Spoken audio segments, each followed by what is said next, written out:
season, and we're stepping out of league play tonight to feature the 8th annual Beach Bowl. La Costa Canyon has a playoff spot already locked up, while the Torrey Pines Falcons need a win here tonight to remain in the postseason discussion. It's the high school football game of the week on Time Warner Cable Sports. Well, hi, everybody. Welcome to Torrey Pines High School. Steve Puss alongside former USD running back J.T. Rogan.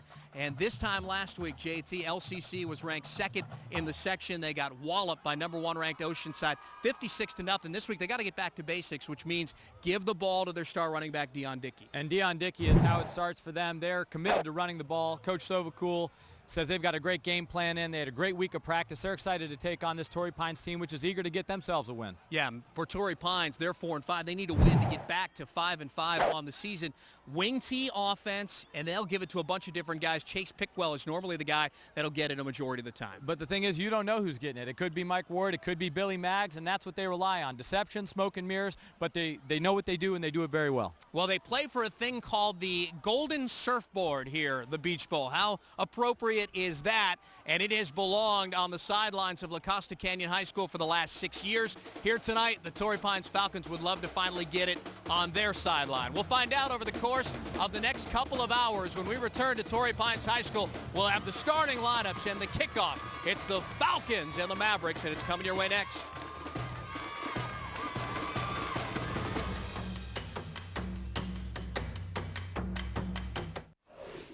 You're watching Time Warner Cable. Enjoy better. Friend request.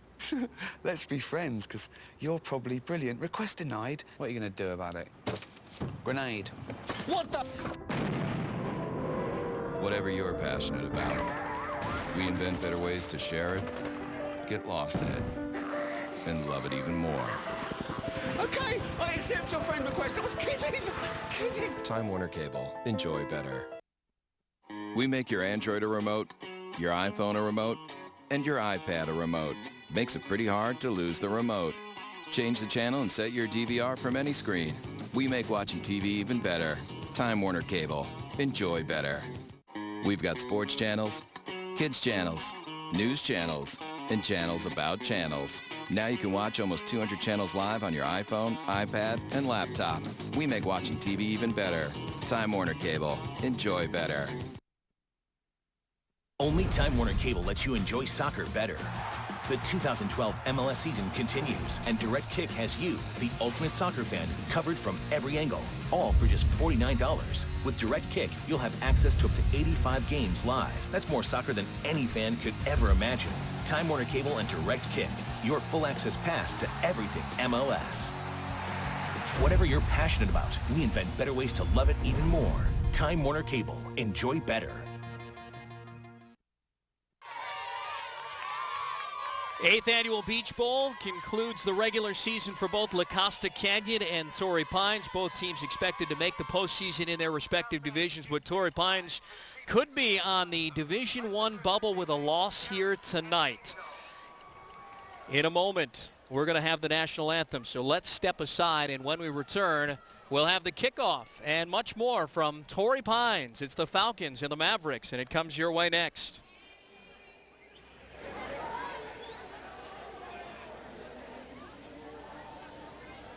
Enjoy me better. Enjoy me better. Me better. Me better. Enjoy me better. Enjoy this better. Enjoy this better. Enjoy The Good Wife. Enjoy Elementary. Partners better. Catch up anytime with multiple episodes. Whenever. Enjoy Vegas anytime better. Enjoy us better. Enjoy better. Enjoy better. With Time Warner Cable. Enjoy better with Time Warner Cable. Enjoy free primetime on demand. Whatever you're passionate about, we invent better ways to love it even more. Time Warner Cable. Enjoy better.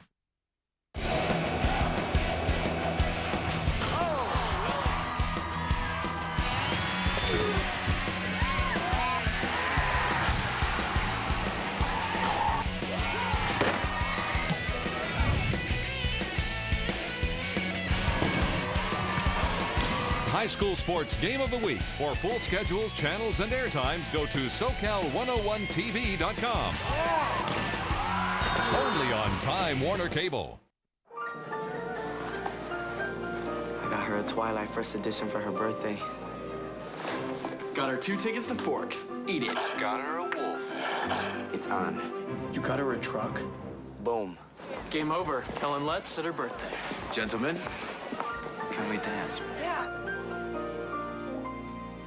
Maybe I went too far. We give you more ways to connect. Whatever you're passionate about, we invent better ways to love it even more. Time Warner Cable. Enjoy better. Back at Torrey Pines High School, just ahead of the 8th annual Beach Bowl between LCC and the Torrey Pines Falcons. Steve Quist alongside JT Rogan. And let's bring in the third member of our team working the sidelines, Javrina Seferai. Javrina. Hey guys, tonight at the 8th annual Beach Bowl game, it's all about two things. One, whoever wins gets school bragging rights, and the second is a golden surfboard. Both La Costa Canyon High School and Torrey Pines have been school district rivals since 1996, and tonight La Costa Canyon attempts their 7th straight win against Torrey Pines. Back to you guys. All right, we appreciate that, Javrina, and now time for our starting lineups. LCC won the toss. They're going to defer, so Torrey Pines will receive. And in a moment, the Falcons, who lost this game last year to LCC 28-7, are going to get the football.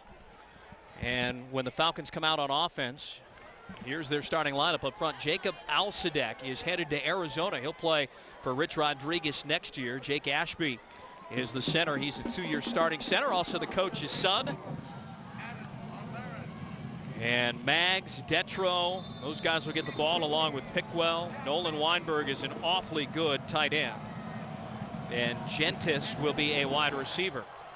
And we are underway, and this kick is going to end up in the end zone, and it will not be returnable per high school rules. And the Falcons are going to start at the 20-yard line, where they'll trot out their senior quarterback, Mike Ward, first-year starter.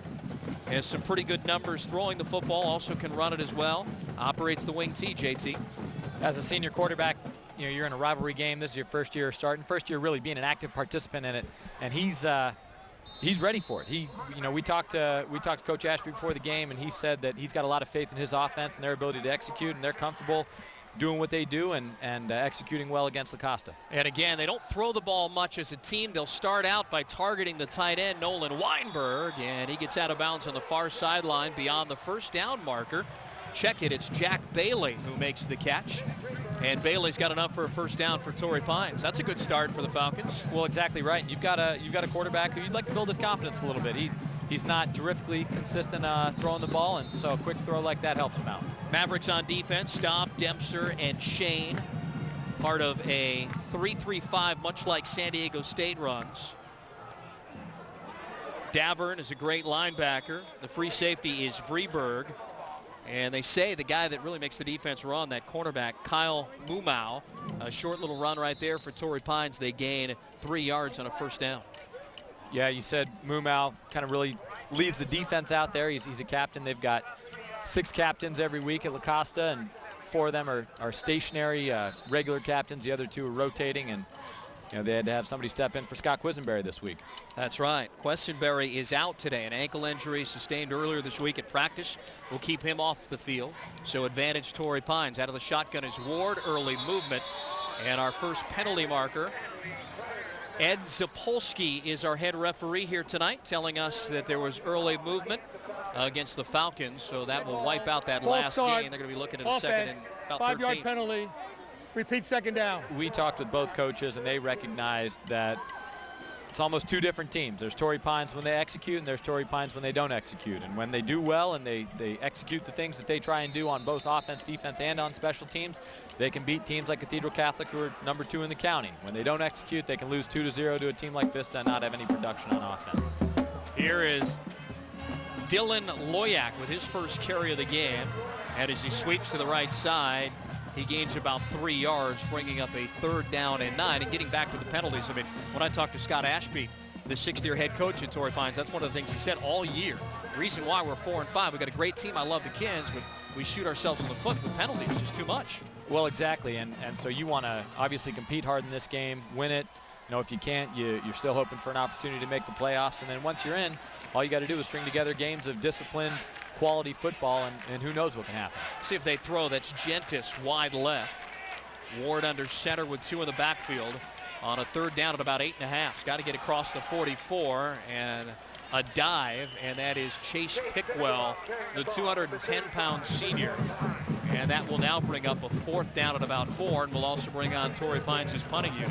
And so much about Torrey Pines is based on field position, executing their offense, and trying to limit mistakes both on offense and defense. And they figure that if they can pin opponents deep, that they've got a good chance to get the ball back and hopefully score some points on offense. But their punter, Spencer Brewster, can really boom it. He's averaging over 45 yards a punt, and field position can really change the complexity of this game. Jake Mann is back deep, standing at the 25-yard line for the Mavericks. 1 first down for Torrey Pines. That's it. They have to punt it. It's a booming punt. Chasing Mann back to the 15-yard line. He'll dance up and get away from a couple of tacklers before finally being brought down at the 21-yard line. And that is where La Costa Canyon will start for the first time here this evening with Jake Sesti, number 7, as their quarterback. And Coach Sobakul talked about Sesti, and I said, you know, you kind of a team that throws when you need to. He said, whoa, whoa, whoa, whoa. No, not throw when you need to. We can throw. That's just not the identity of our team. That's not the way we choose to execute our offense, but we can certainly throw it. I compared him a little bit to the 49ers, and I said, you know, 49ers aired it out against the Saints last year in the playoffs. And he said, we can definitely do that, and Sesti's capable of it. Sesti, a 2-year varsity starter, and a throw to James Ratcliffe, and Ratcliffe making a catch for a short little gain, bringing up about 2nd down and 5. Well, there's been a change for La Costa Canyon. Scott Quisenberry will not start at left tackle. Instead, Jet Davis moves from right guard, and Brock Oury now will be in at Davis's right guard position. So that's big. And Dickey's going to get a bulk of the carries here. You already see Ratcliffe has a catch. 2nd down and 4. Pro-style offense, I formation for LCC, their opening drive of the game. And here's the first carry of the game for Dickey, and he squirts through for a 1st down into the open field before finally being brought down at the 45-yard line. He coughed the football up. Did Torrey Pines get it? They most certainly did. Wow, shades of last week against Oceanside.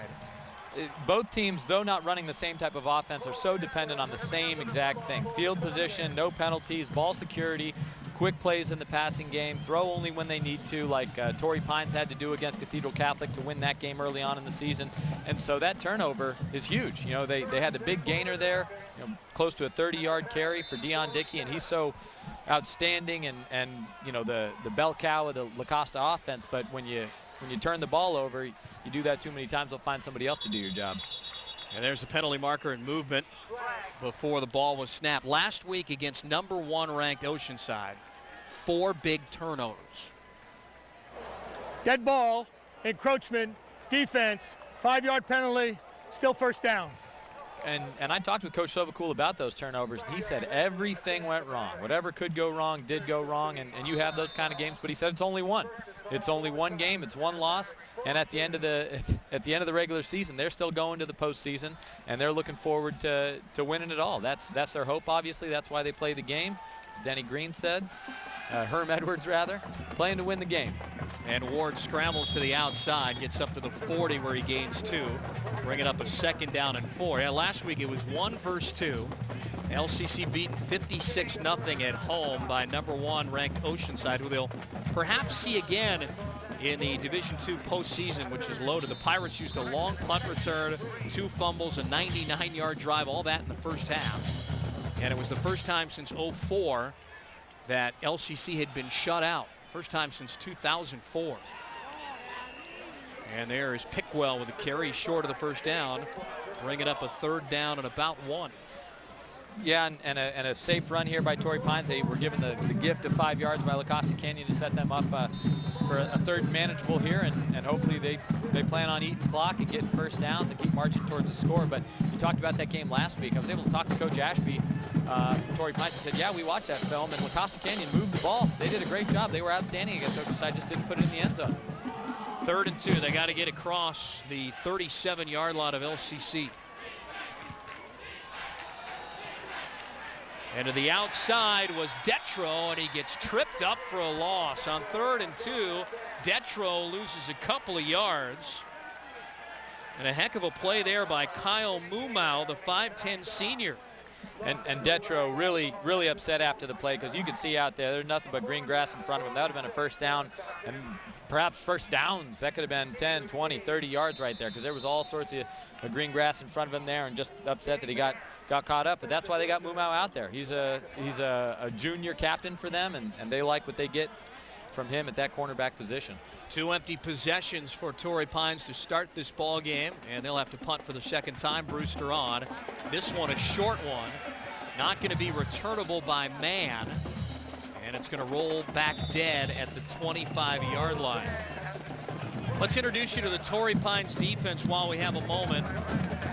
McGahee is a force in the middle. Grant McGahee with Detro and Hines as your defensive ends. Miles Alls is a terrific linebacker. Kyle Ashby is the flex. They run an Arizona flex in their defense. And Brown getting the start here in this game. Gentis is a two-way starter. Jasko, a nice-looking free safety. Looked like Brewster just got a little too cute on that punt. He's got the leg to boom it for certain, but just a short punt giving La Costa Canyon better field position than the last drive. And here's Dickey on the ground, his second carry, and that goes absolutely nowhere. Met at the line of scrimmage. Jack Condon, a senior, was in there. And they make the stop for a short little loss here. You're going to see tough inspired play on both of these fronts. The offensive line of La Costa Canyon, defensive line of Torrey Pines. This is kind of strength on strength now. La Costa Canyon's without Quisenberry, and so they've had to move some pieces around. So you're going to see it's going to be a little bit of a juggling act. But Torrey Pines, they're moving their defensive line right before the snap. They've got a lot of tricks up their sleeve and schematic things that they can do to slow down this La Costa Canyon offense. Loss of a yard. They give it back to Dickey. He goes back up the middle, has another big gain. Is enough for the first down. Bounces to the outside and is finally wrapped up by Colin Brown, but does have enough for the first down. Let's look at your keys to the game, JT, before we go further.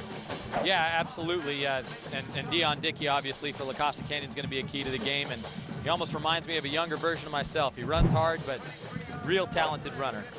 See, La Costa Canyon, I mean, you could almost say it's the same keys to the game for both teams. You got to minimize the turnovers, which La Costa Canyon's already had one, and they've done a good job stopping the wing tee. You don't see it every week. And then Torrey Pines, this game's about making the playoffs. You sustain your blocks, you give yourself an opportunity to eat up time and move down the field just like La Costa Canyon wants to do. And the quarterback, Sesti, on a 5-step drop, trips and is down inside the 40-yard line for a big loss. They're going to be looking at now about a second down and 19. I love the modest JT there. Looks a lot like myself. Reminds me a lot of myself. How many yards did you rush for at Coronado? Over 3,000. Wow. So Deion Dickey's probably a more spry, more talented version of myself right now. I'll say that much. And of course, JT tearing off a bunch of yards too under Jim Harbaugh at the University of San Diego. Second down and 16 officially. Coming up on 5 minutes to go in the opening quarter of play. It's scoreless, and Sesti up the middle. And Sesti with a gain of maybe a yard at best. A lot of maroon jerseys around. And you have to like the way that Torrey Pines has stepped up that Arizona flex defense early on in this game. You got a big rivalry game, and this is what they're hanging their hat on. They need to win this game. You get a little bit of positive momentum, and then you get yourself into the playoffs, obviously, and whatever happens there, happens. But you know, Arizona's running this defense, and they're not running it very well quite yet. They're giving up a lot of points, 54 to Stanford, and a ton last week to USC, even though they beat them. So, Torrey Pines, maybe this is Arizona's defense 2.0. Well, this is that defense from 92 and 93 with Hoffman and Brewski and Sanders and those guys. Trips to the right side. Sesti to throw on 3rd and long over the middle, and it's dropped by Jake Mann, 2 yards shy of the first down. And La Costa Canyon's going to have to punt for the first time this evening. And Sesti had his guy over the middle. Coach Sovacool said that they're comfortable throwing the ball, and 3rd and long isn't necessarily a death wish for them, and they were able to execute it. But on that play right there, just not able to hold on to it. It's interesting, the team comparisons, if we had a chance to put it up earlier.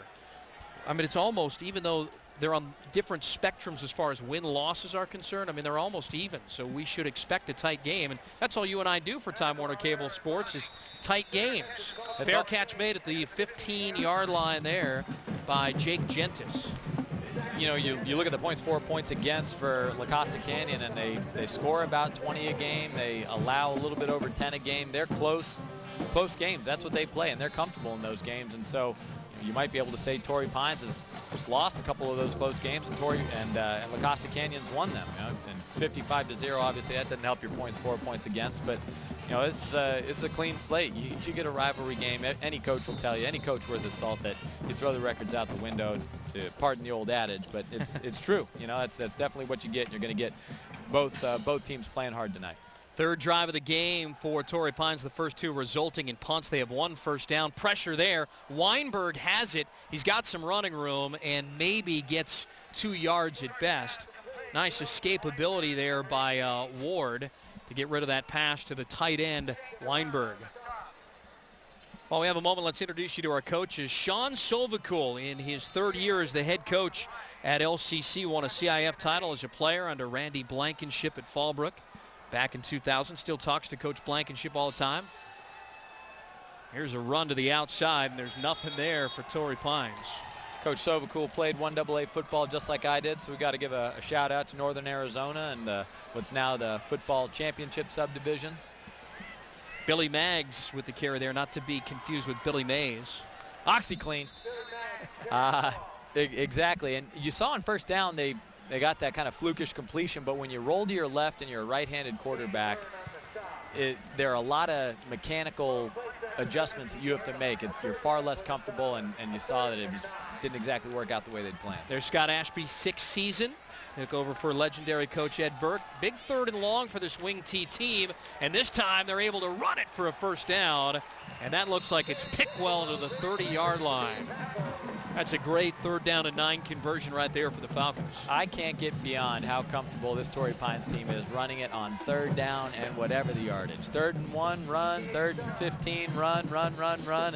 And you see they got all these different guys. They got the OxyClean guy, Billy Maggs, doing it. They got Chase Pickwell. You never know who's going to get the ball, but some nice execution by them right there to get a sizable gain and to move the chains. Maggs is a guy that averages close to 4 yards a carry, and Pickwell, who just got the carry, almost 7 yards per carry. And there's another short little run on first down.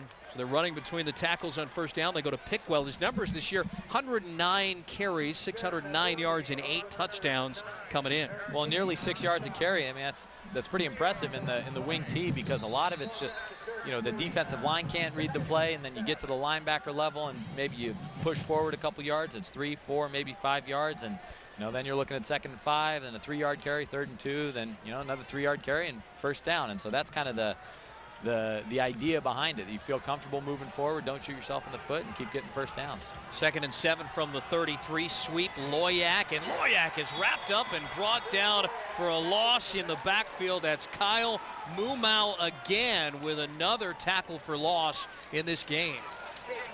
You see right there was pressure on the outside, and the runner kept trying to extend the play to the outside. You see he gets the ball, he's trying to go outside, and Mumau, like you said, just laying the wood right there and making the play, and he, it would have been a much different situation had Pickwell got more of a piece of him, but it's just two great players going at it, and sometimes you win, sometimes you lose. Another 3rd down and long, 3rd and 12, rolling out as Ward, pressure coming, and down he goes back inside the 15-yard line. It doesn't matter if Quessenberry's not back there. Cameron Warland, the junior, with a sack, and another Torrey Pines punt coming up. Well, they've got 2 guys out there dedicated to be in pass protection, and you see Pickwell again not able to get his hands on somebody else, so it just wasn't well executed by the running backs and the protection of Torrey Pines.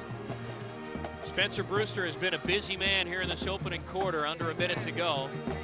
Man was unable to return the last, had a short return on his first punt return, and Brewster with his heels on the goal line will get it away. Strong punt. Man will field at the 50-yard line, and Man gets wrapped up and brought down. And it's Michael Shepard, a senior, with a stop right there, but good starting field position for the Mavericks. They'll be inside the 50, and they'll be in Torrey Pines territory with 30 seconds to go in quarter number 1. And Torrey Pines lost 2-0 to Vista earlier this year, and I mean, that's the lowest possible scoring game you could have. So you hope you don't have that on your hands tonight, I guess, especially if you're Torrey Pines. You hate to not have any points on the board. But, you know, it's going to be a game played between the 20s. They're definitely going to be chewing up clock and running the ball and trying to execute their offense because that's their identity. Both teams have had it 3 times here in the opening quarter.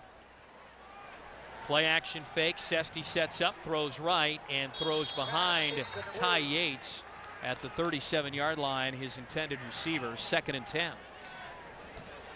Coach Sovacool's feature in the pass a little bit more than you might expect him to early on in the game.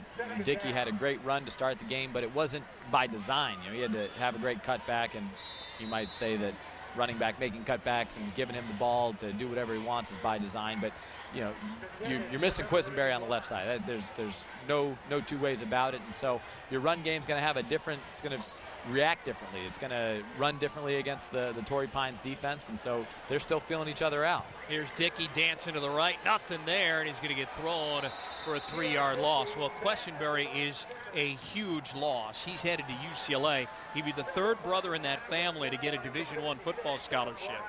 One of the brothers at San Jose State as a left tackle, and another brother is at Navy playing there, and so that's a big loss. We have a timeout.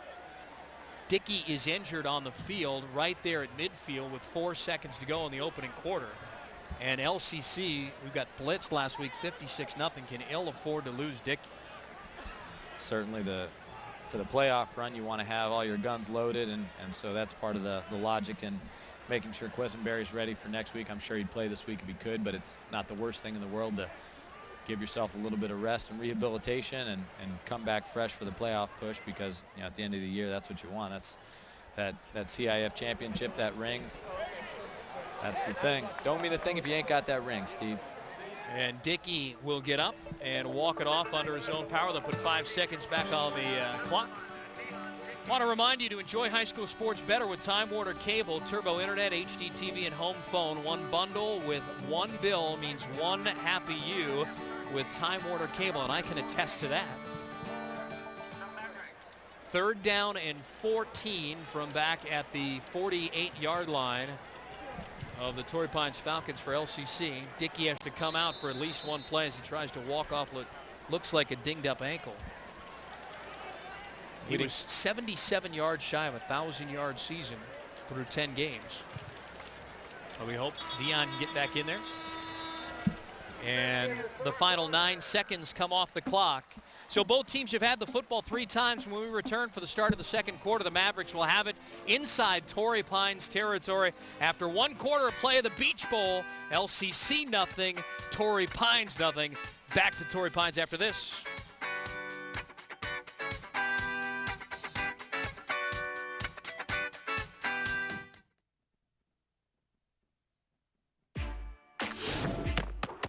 People say I catch everything. It's true, because I have Time Warner Cable video and internet. I can watch thousands of on-demand movies and all my favorite shows anytime, anywhere. On my smartphone, on my tablet, super fast on my laptop, and my 60-inch LCD. Uh-oh. Whatever you're passionate about, Time Warner Cable invents better ways to love it even more. Time Warner Cable. Enjoy better.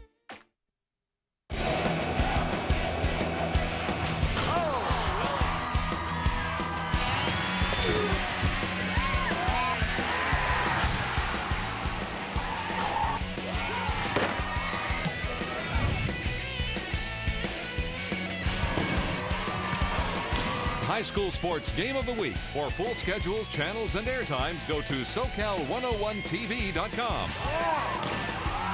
Only on Time Warner Cable. We make your Android a remote, your iPhone a remote, and your iPad a remote. Makes it pretty hard to lose the remote. Change the channel and set your DVR from any screen. We make watching TV even better. Time Warner Cable. Enjoy better. We've got sports channels, kids channels, news channels, and channels about channels. Now you can watch almost 200 channels live on your iPhone, iPad, and laptop. We make watching TV even better. Time Warner Cable. Enjoy better. La Costa Canyon has 5 turnovers in their last 5 quarters of play. But they're on the move here. Looking at 3rd down and long. They're inside Torrey Pines territory, JT, at the 48-yard line, though. 3rd down and 13. They've got to get it past the Falcons' 35. And Sesti will operate out of the shotgun on the opening play of the second quarter. Sesti rolling out, looking to throw. And Sesti goes down back at the 45-yard line. Miles Alls with his 3rd sack of the season. Man, you see that defense swarming. Again, the back end protection there looked like it was number 31, Caleb Young, not able to seal it on the edge. And then sometimes discretion's a better part of valor. And it looked like Sesti just couldn't get rid of it, didn't want to get rid of it, kept looking downfield. And I'm sure he's a competitor, but sometimes you just got to throw it away and live to fight another down. Instead, they lost significant yardage and going to harm themselves in the battle for field position. This punt is going to roll out of bounds at the 22-yard line. Jackson Gentis was the closest to it. Said go out of bounds. And told no Falcons to touch it. Now they're going to have it up at the 24-yard line for their 4th drive already. As you look at Scott Ashby, his dad Jack, for the longest time, was on the coaching staff of Ed Burke. They won a Mess CIF titles. Saw Jack down here. And Jack ended up as the athletic director at Mission Hills before finally retiring, getting a boat and sailing away on the French Riviera. Au revoir. Nobody's seen him since Yeah. tonight. Welcome back. I don't blame him. Take advantage of that stirs, man. Tom Hanks. Here's Ward. Ward will stick it in the belly of Pickwell, and he's across the 25. Another short little gain. They need to start getting a few more yards here on 1st and 2nd down, so they're not looking at these 3rd and 9s if they want to have any success here tonight. Well, exactly right. And, you know, La Costa Canyon's defense has something to say about that. So, you know, it's is it great execution by the defense or poor execution by the offense? I suppose only the coaches after the game can tell you, because the eye in the sky doesn't lie. The film's going to tell it all. But for now, all we can say is that each team is having a whole lot of trouble getting inside the other team's red zone. 2nd and 8. This is Billy Maggs to the right side. Maggs still on his feet. Maggs maybe a yard, bringing up another one of those 3rd and longs that we spoke of. And you know, Steve, the defense always comes along before the offense. And it seems like the offensive maturation probably for both of these teams is just a little bit slow, but the defense is what keeps them in it.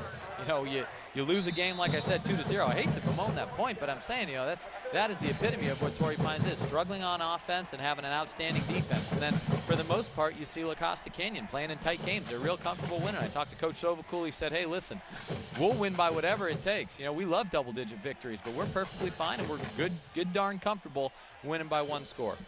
3rd and long again. Ward out of the shotgun.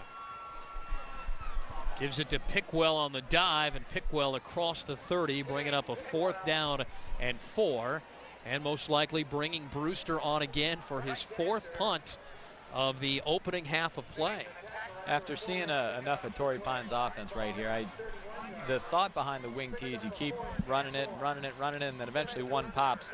I wouldn't be surprised if maybe a trick play, you know, or a quarterback keeper or something to the outside might end up doing well for them, because they're not having a whole lot of success running up the middle. You saw La Costa Canyon with Dion Dickey. He was able to find a little crease, but, you know, if he doesn't return, then who's going to fill his shoes? So it's definitely a game of field position, and ultra important right here for both teams. Man back to receive again. He's going to get an opportunity at a return here. He gets chased back inside the 30-yard line, heading to the near sideline, cuts up and down he goes, just a few feet shy of the 30-yard line. And so that's where the Mavericks offense comes on again. Again, you can see that they're missing Quessenberry, who would be your starting left tackle, headed to UCLA. They're also missing him a little bit on defense.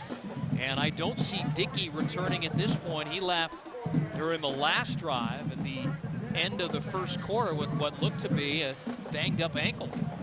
Yeah, and running backs, you know, I had bad ankles. I had ankle braces. You saw him, a graphic there, him getting taped, a shot of that at him on the trainer's table. So you hope he can come back into the game, and you don't know if, you know, who's going to replace him for carries, running back by committee, or certainly right now it's Caleb Young. So it'll be interesting to see kind of how they proceed. And on the ground they go. That's Ty Yates with his 2nd carry. And Yates to the 30-yard line, and he gets about a yard, bringing up a 2nd down and 9. Tough to tough to be missing your #1 option on offense. You know, what would you do? You know, if you were the Detroit Lions, to make an NFL comparison, and you didn't have Matt Stafford, that's going to change the dynamic of your offense a little bit. You don't have much of a running game, and then you bring in the backup quarterback Sean Hill, and what can he do? You still got Calvin Johnson, but different rapport, different timing, different receiving of the handoffs in this case. So, you know, you got to see what La Costa Canyon does in terms of making adjustments on offense to have some success. And they had man back there to take a direct snap, and then there was a penalty marker. So Sesti came out for a moment, and man went back to line up. Offense, 5-yard penalty, 2nd down.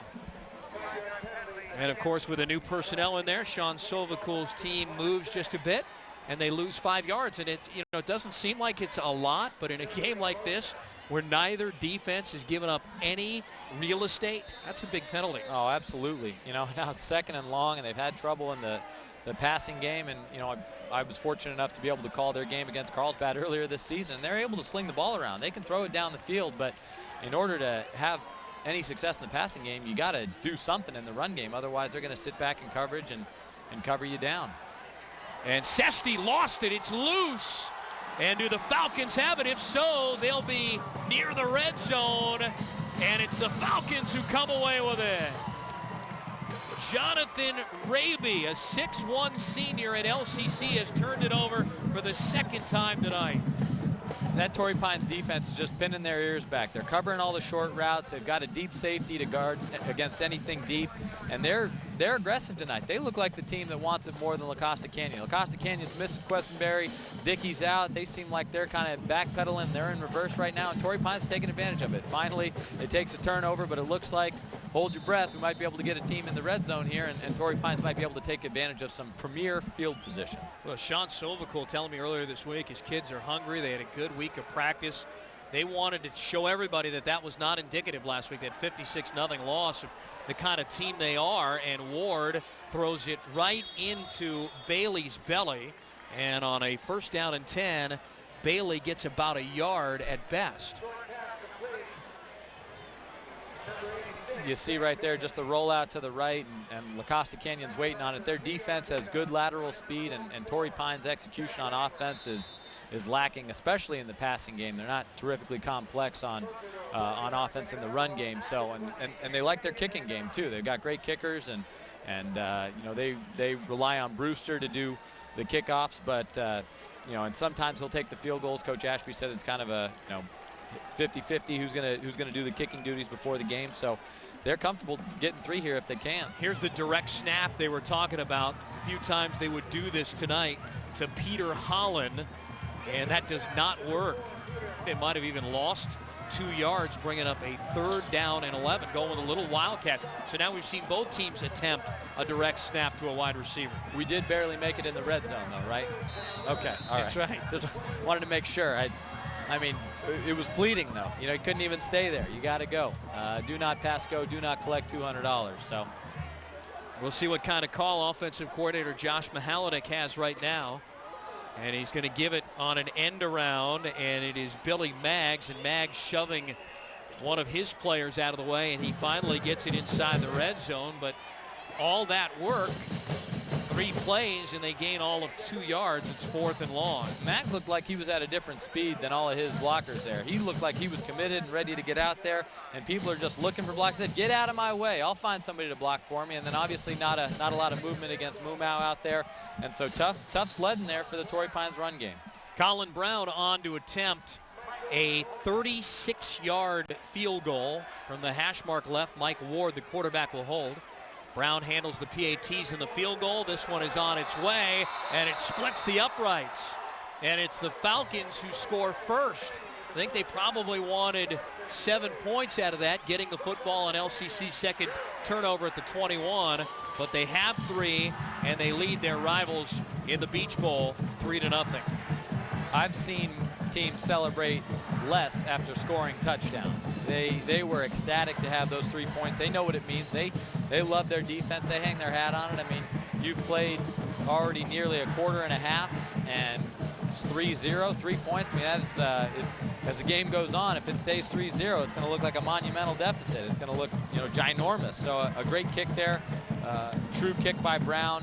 They missed a field goal in that game. They lost 2-0. So we've got a baseball score right now. The Torrey Pines varsity baseball squad leading 3-0. It has been a while since Torrey Pines has won in this series. There's Dion Dickey back in after the ankle injury. Wasn't available on the last drive, but now back to try and receive the kickoff with Mann back there. LCC officially opened in '96. They've won the last 9 games in this series, including a couple of years where they won once in the regular season and again in the playoffs. And here's Mann from the 5-yard line. Mann up across the 25 to the 40, and Mann still on his feet with a heck of a return. Mann coming is back. going to bring it all the way to the 10-yard line and now to the 5. Finally brought down by Holland, but there was a penalty marker up near the 45-yard line. Just kind of an awkward block. The defender went to tackle him and kind of turned himself to get position to block in the back, and definitely a block in the back going to bring that back. Coach Sobakul will perhaps lose his cool a little bit on the sidelines. He's pacing around, wanting to know who it's on. They were serious about making that call. I mean, that flag was thrown from about 40 yards away. But you see block in the back, going to be taking the return back to midfield. Still decent field position for La Costa Canyon, but with Dion Dickey, he is the best player on the field whenever he's on the field. What a run by Mann from the 5 to the other 5-yard line. 90 yards, right but here it's coming midfield. back. You see it right there. Comes into your screen, just washed him right down, and a darn shame for Mavericks fans. And the spot of the foul was at the 41-yard line of Torrey Pines, so the football will be placed at the 44-yard line of LCC. And so now we've seen some big penalties by the Mavericks on the play. and 2 turnovers. Blocking the back on the return team, that's the Klein. Blocking the back on the return team, 10-yard penalty, first down La Costa Canyon. Beg your pardon, a 10-yard penalty. There were 2 blocks in the back, so they'll decline 1, take the other, and we'll back it up to the 44. Well, it's a spot foul, so I don't know if they happened basically on the same yard line, but the one that I saw was right around midfield, and it looked like it got paced off. Sure, correctly. you take the first one, right? Yeah, exactly. Here's Dickey, no ill effects of that ankle injury, and he gets brought down after an 11-yard gain. You can see it in him. He's John. He's excited to be out there, and though La Costa Canyon looks like they're going through the motions, the same cannot be said about Dickey. He's excited to play in this game. He doesn't care that they've won the game nine years in a row. He's going to make it 10. And you see him running hard, getting to the outside. Coach Sobakul said he doesn't have breakaway speed. He's not enormous, but he's got an enormous heart, and that's the way he plays, and that's why I like to see him out here. Dickey closing in on a 1,000-yard season on the ground for the Mavericks. Sesti right back to Dickey between the tackles. And he's up to the 40-yard line.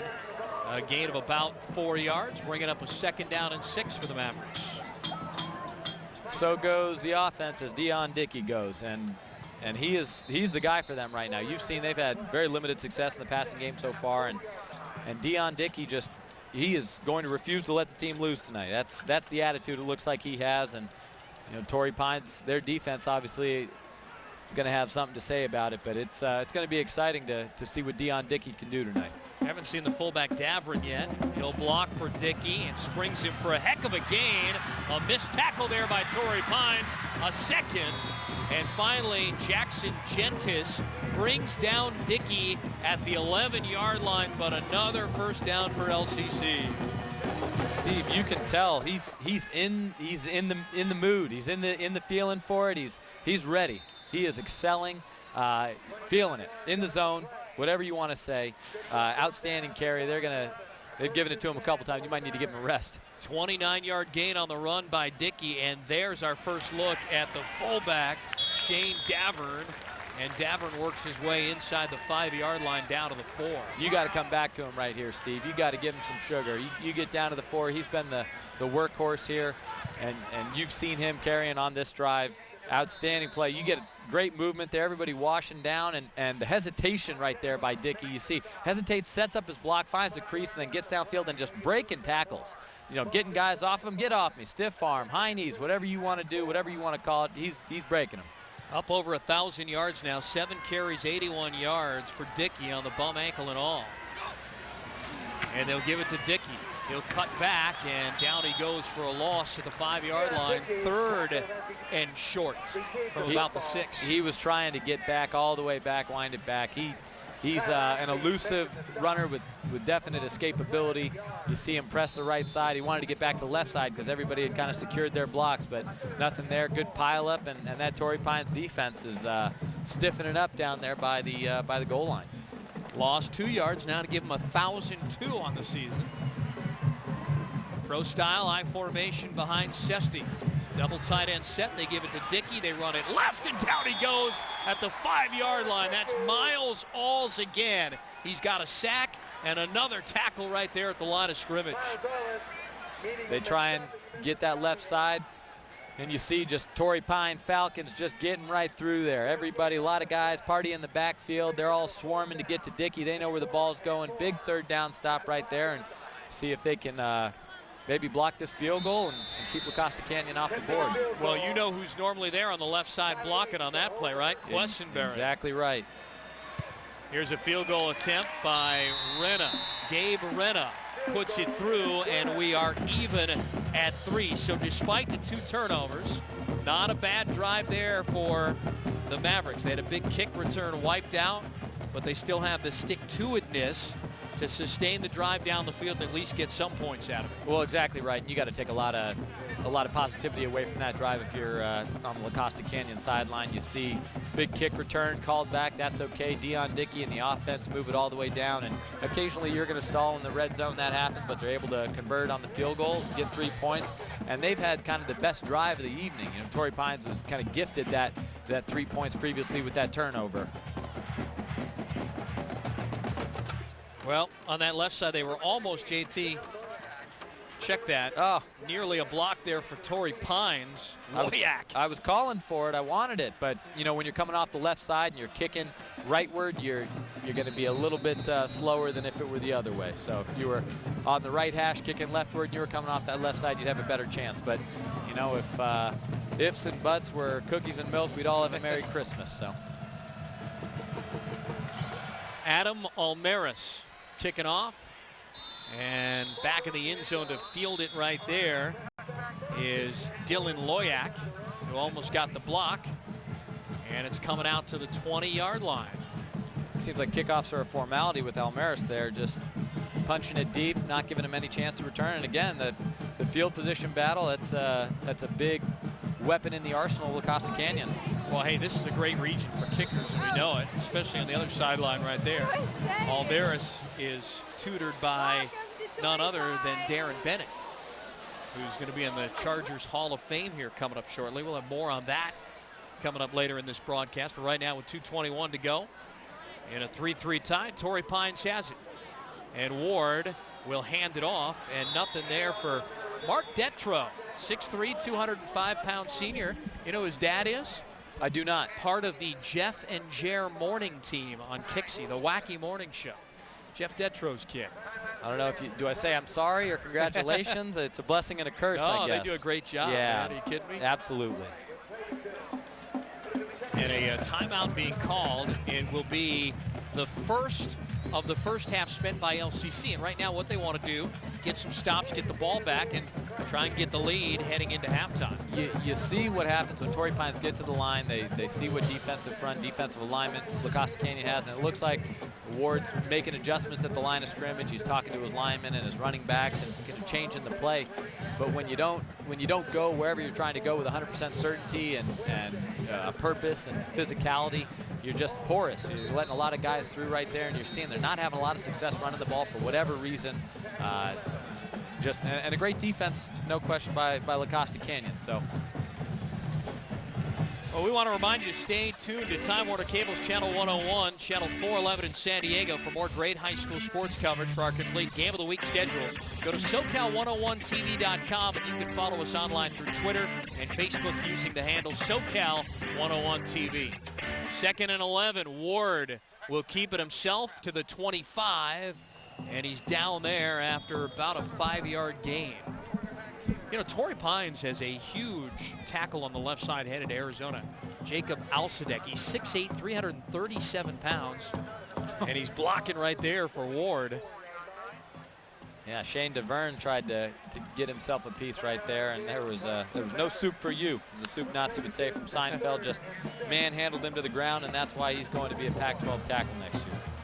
2 minutes and 4 seconds to go. That's Adam Tenney, defensive coordinator. You remember Adam? I think he was playing during your days. He was a great wide receiver at Carlsbad. That North County football, that's something else for me, Steve. You know, I'm a South Bay guy, got a lot of allegiance down there. Big Coronado fan, supporter of everything down there below the 52.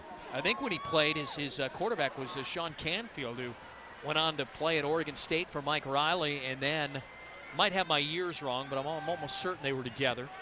And then Canfield got a little cup of coffee, much like LCC alum Kevin O'Connell in a couple of the training camps. Exactly 2:04 right. to go. One more timeout for LCC. So if the Falcons don't convert, LCC will call the timeout, force him to punt, and probably get good starting field position. Ward to the right, and nothing there for Ward. He gets about a yard, bringing up a 4th down and 4. And LCC should spend another timeout here with just under 2 minutes to go, and they're going to force the Falcons again to punt the football away. Just real conservative play calling. Torrey Pine's going to rely on their defense to stop La Costa Canyon's drive to end the second half, or end the second quarter here. And looks like they're perfectly content taking it into halftime at the 3-3 tie if their defense is able to make that happen. Yeah, we talked in the open how important this is for Torrey Pines, because they feel like they're on the bubble at 4-5 to make the Division I playoffs. If they win, they'll go to 5-5. They like their chances. They even like their chances if they happen to lose and play well at 4-6. But as mentioned, they're on the bubble. Well, exactly, and you don't try and pitch that to your kids. You're not trying to be 4-6. You're trying to be 5-5 and with positive momentum. So here are the teams that are on the bubble. Torrey Pines at 4-5, Carlsbad at 3-6, Escondido at 4-5, RB and San Diego High. And the Falcons like their strength of schedule, maybe put them over any one of those other teams and get an at-large bid. And that's a key thing, absolutely. See, the strength of schedule, not necessarily the record, you know, but record against common opponents. You know, any of those teams play against each other or similar opponents, got to see how they do against those. Brewster with a punt, man back at the 35, and man fumbled the football. The 3rd turnover of the first half for LCC as the Falcons get it at the 31-yard line. What a disastrous first half again for the 2nd straight Friday for the Mavericks. It's starting to turn into the defenses of the Ravens and the Bears, just relying on their defense to score for them. You know, just offense, don't mess it up. Defense will take care of it. We'll clean up the mess. And you see just another huge change in field position right now. Let's see if Torrey Pines can get some sort of a sizable chunk either through the run game or through the pass game down here to set themselves up perhaps for another field goal, or, you know, who knows, maybe even outside chance of getting a touchdown here. That's 7 turnovers in the last 6 quarters for LCC. First down and 10 at the 33-yard line for the Falcons. And that is Pickwell motoring his way down to the 30-yard line, a short gain of 2, bringing up 2nd and 8. Coach Sovacool's probably in his late 20s. He's going to be in about his early 40s and looking for just for men gel and Rogaine and all sorts of stuff, because he's going to be getting gray hairs, or he's going to be hairless, just pulling his hair out over there on the sidelines, because this is tough to watch. As a head coach, you practice, you know, outstanding ball control and eating up clock, and you're just shooting yourself in the foot. And Ward hands it off. And a carry right there by Dwayne Hines. Hines, normally listed as a running back and a linebacker defensive end. And a short little carry there, but a good pickup. It's 3rd and short now, 3rd and more manageable too. Exactly, and we had a play like that at USD called sprint draw, where you'd kind of just act like you're blocking or just stand there and kind of look inconspicuous, and then all of a sudden you get the ball and boom, you're moving downfield with your lineman. Here's Pickwell. He'll go left behind Alsadek and has more than enough for the first down as he motors down to the 15. Coming up on 1 minute to go, and the Falcons have all 3 of their timeouts left. And it looks like they want to spend one here. That's how you get close to a 6 yards a carry average. You stay great after contact. Now they won't spend one because the clock stops while they reset the change. They are starting the clock now, and here's Ward on a keeper, and Ward down to about the 13, and this is where they should spend the timeout. You see with La Costa Canyon's defense, they've got a big gap there on the left side in between the center and the tackle, and so they just ran it right there, and they figure as long as La Costa Canyon's going to give it to them, they might as well take it. Well, again, the Falcons have all 3 of their timeouts, but they're taking their sweet time right now with 34 seconds and counting. I don't know if they're going to be able to use all 3. Absolutely no hurry right now. Man. And Ward backing away to bark out an audible. Oh, man. You can't save him for a rainy day. Ward is going to throw. Ward to the back of the end zone for Bailey. He's got it. And it is a touchdown, Falcons. Well, now it's smart not to use your timeout. Yeah, exactly. But I don't want to ridicule the refereeing on this, but I'm going to have to. It took a long time to make that call, and it looked like he stepped out of bounds on that left sideline. I don't know if our camera angle is going to show it, but he's running on that white line there, and that side judge right there isn't able to call it. An outstanding catch right there. You see in the corner of the end zone. Well, let's see. There's the catch. He got his foot in. Maybe. He got 1 foot in. He was spending a lot of his time on or out of bounds, on the sideline or out of bounds. So, a little bit of good fortune for Torrey Pines, what they could go for sure. Great play call there with the clock winding down. 15 seconds to go in the second quarter of play, and the Falcons scoring 10 points off of LCC turnovers here in the first half of play. Jack Bailey as a sophomore, look at him. They needed a big play to get in the end zone. They were hoping for it. They knew that the status quo running the ball, 3 yards in a cloud of dust might not do it, and so they go up top to their sophomore, and he finds a way. Don't tell me about the pain, show me the baby. That's what Coach Sovacool said, and you got all sorts of euphemisms. Don't tell me how choppy the water is, just bring the ship into port, and Bailey just got it done. So an outstanding throw and catch right there, and 15 seconds left for La Costa Canyon in this half. I don't know if they're going to try and pull off anything. I don't know that that's what their offense is designed for, but we still got a lot of football left ahead of us. Well, Sean Sovacool stressing this week that his team didn't make it too difficult on #1 ranked Oceanside last week to score 56 points on them by turning it over 4 times. They've turned it over 3 times here in the first half, and Torrey Pines has taken advantage with 10 points. And here's a line drive kick, fielded at the 20-yard line, and out to the 40-yard line on a run right there, Xander Sanfilippo. So time for perhaps 2 plays with 7 seconds to go. It's probably going to be more like 1 right here. LCC has 0 timeouts remaining. What a first half by Torrey Pines, looking to win the Beach Bowl for the first time in 7 years. Of course, the rivalry was renamed. They're playing for the Golden Surfboard about 6 years ago. That's an awesome surfboard. You seen it, Steve? It's golden, man. Yeah. Midas touch. Sesti, and he'll take a knee, and they'll say enough. Waving the white flag here in the first half. And I don't blame them, because 3 turnovers for the Mavericks in the first half. That's 7 turnovers in their last 6 quarters of football. And they've been outscored now 66-3 in those last 6 quarters. Can't have that. No can do, Steve. I don't know. Coach Sovacool's got to be heated. All right, Jeff Arena's ready down on the field with Scott Ashby. Coach Ashby, what is the key for the second half? Well, to be honest with you, we got to keep playing hard physical football, putting 11 guys to the football. They're a very, very talented team, and we just need to keep playing sound football. And how have you managed to take the ball away from them? A lot of hustle, and we drill it and we work it, and just a lot of hustle and a lot of great team effort. Good luck, Coach. Thank you very much. Jeff Arena, thank you very much. Boy, the La Costa Canyon Mavericks not looking anything like a team that was ranked 2nd 1 week ago. 3 first-half turnovers, and the Falcons have scored 10 points off 2 of those 3 turnovers. And we've reached the half in the 8th annual Beach Bowl. It's the Falcons 10, the La Costa Canyon Mavericks 3. Back after this.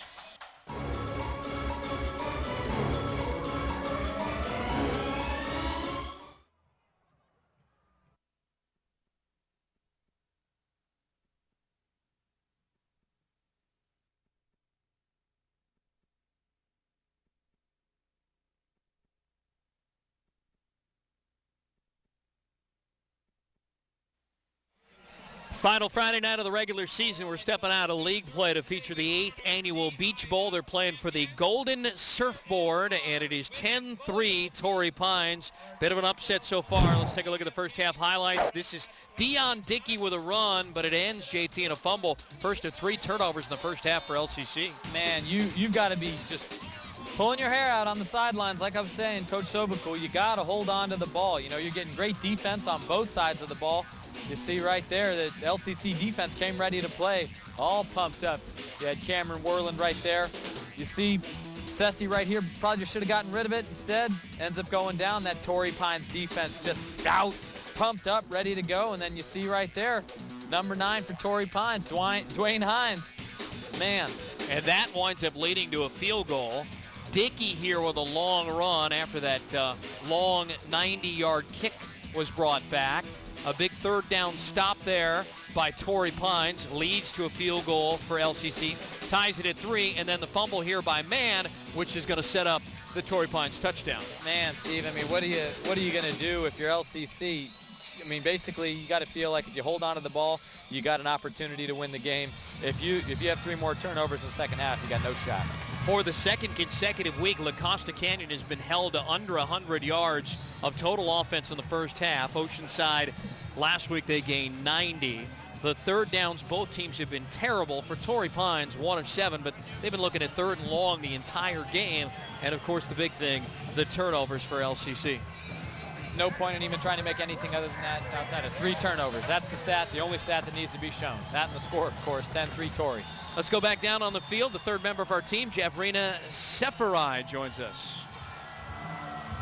Hey guys, look what I found. I have the Golden Surfboard. Actually, believe it or not, this surfboard is a very coveted item. Why? Because it so happens to be the Golden Surfboard that both of these schools are trying to win tonight. So La Costa Canyon has had it for 6 straight games. So we'll see who it gets to go back to. It actually is the most unique rivalry trophy in the North County. Back to you guys. Thank you. We appreciate that. It was actually designed by a faculty member at La Costa Canyon about 8-9 years ago, and a student as well in the art department. And now they play for it. And our top performers so far, Dion Dickey now with 80 yards. He's to 1,003 for the season. Gabe Rena has the only points of the game via his foot for LCC. And for Torrey Pines, Ward has been very effective. 3 of 3 throwing. He's got the touchdown, and Bailey's got the touchdown catch. Man, this is, I mean, these stats and everything like that, and the yards, just the only thing that matters is fumble, punt. I mean, not a lot of productivity. You had that one good drive. You go back to Dickey. You hope that second half you get a heavy dose of Dickey, and he's going to be the one who's going to get you in the end zone because you're going to need touchdowns to win the game. And Torrey has been very patient. Punt. Finally getting that field goal off of the second turnover. Another punt, and then the touchdown, striking with 15 seconds to go in the half. Well, and no more than 33 yards on any drive for Torrey Pines, so they're pumped up for the second half. I tell you, they're playing for a surfboard. I think it's a cool little token for them to play for. USC and Notre Dame play for a jeweled shillelagh. I think Minnesota plays for an old oaken bucket. What are these trophies and these things that people, I mean, some of this stuff I don't even want. You know, an old oaken bucket, what do I want that for? But everybody right here along the I-5 corridor has to have the surfboard. Or I mean, these guys will put it to good use here. Absolutely. I wouldn't be surprised if everybody gets a day during the summer with that thing. It's like the Stanley Cup, right? You get to bring it around. Exactly. Kickoff headed to Mann. He'll field it at the goal line. And Mann had a 90-yarder called back. He's going to get to the 14-yard line on this return. So La Costa Canyon, 3 turnovers in the first half, 7 now in their last 6 quarters. They go to work on offense for the first time here in the third quarter. If I were La Costa Canyon, I would almost turn into Torrey Pines. Commit to running the ball nearly every down. Give it to Dion Dickey and tell Dion not to turn the ball over like he did on his first carry where he gained 30-some-odd yards. So you protect the ball, you give a heavy dose of Dion Dickey, and this game will likely come out in your favor. They've already wrapped up second place in the Avocado West behind Oceanside, who's playing for the outright title tonight against El Camino. They'd like to go 8-2.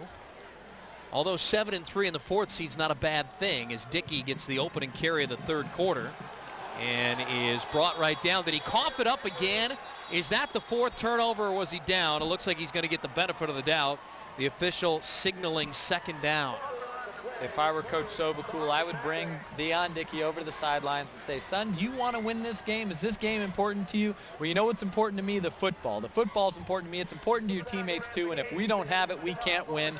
We got to hold on to that ball. He's having a Ryan Matthews type ball game. Oh, you're not kidding. Hot potato back there. Yep. Grant McGahee, who Scott Ashby called the best defensive player, has a sack already in this ball game. And here's Dickey. He was the first one to hit Dickey, and Dickey with a second carry.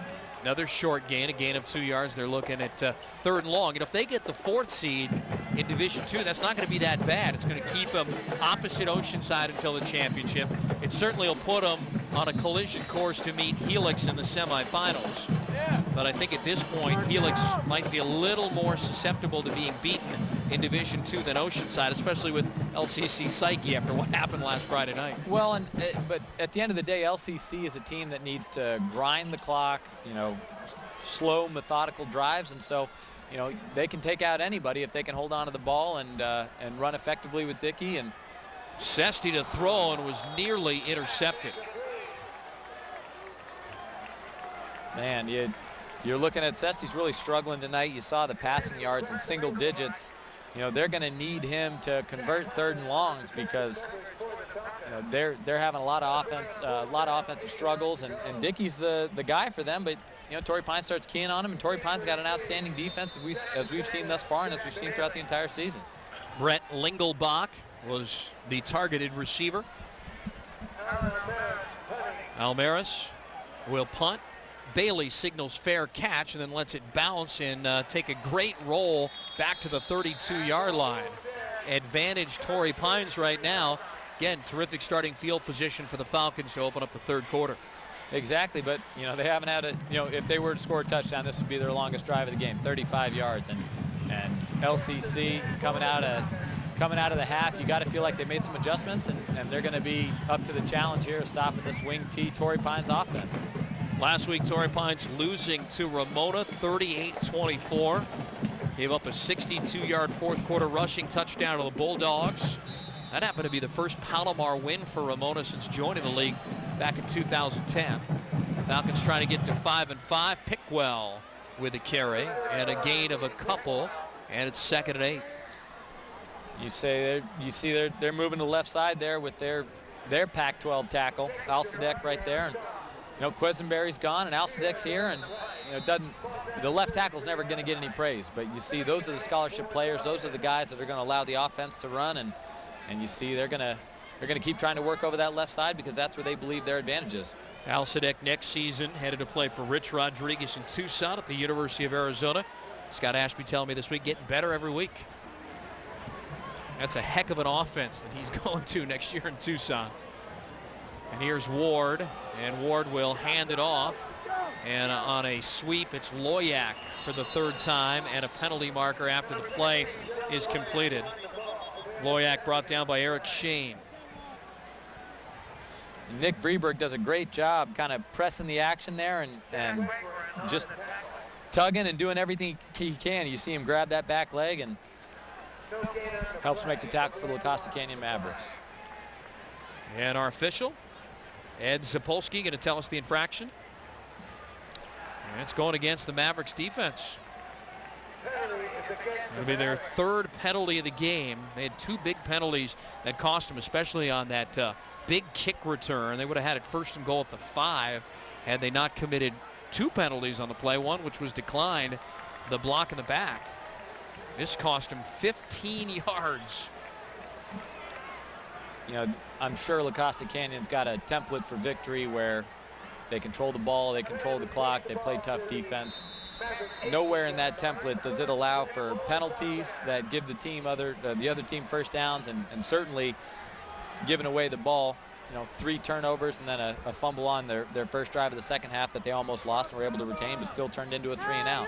Loyak in motion. Pickwell gets it on the dive, and Pickwell motoring his way to the 11-yard line, and he'll be 3 yards shy of the first down.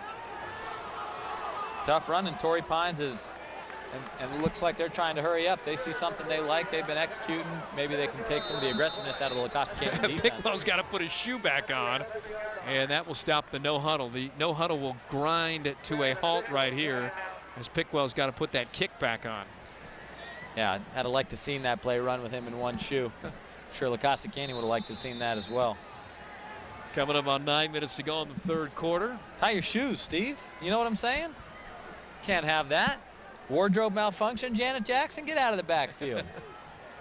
Second down and short. They need to get the football inside the 8-yard line for another set of downs. And from the outside, Detro, and Detro, touchdown.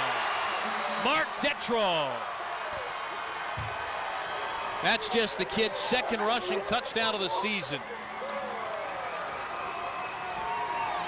The key to this play is at the very beginning. They set quickly. La Costa Canyon still moving around. They're not sure what their assignment is, and Detro's able to get to the outside and score the touchdown. That's the key of the wing T. You know what you're going to do. You go out, you execute it quickly, more precisely than the other team, and that's how you get to be successful. You've got Bellevue High School up in Washington makes a living out of doing this. They're one of the best teams in the nation. They run the wing T offense just like this, and you see Detro feasting off of that outstanding play by the Torrey Pines offense, which we haven't said much tonight.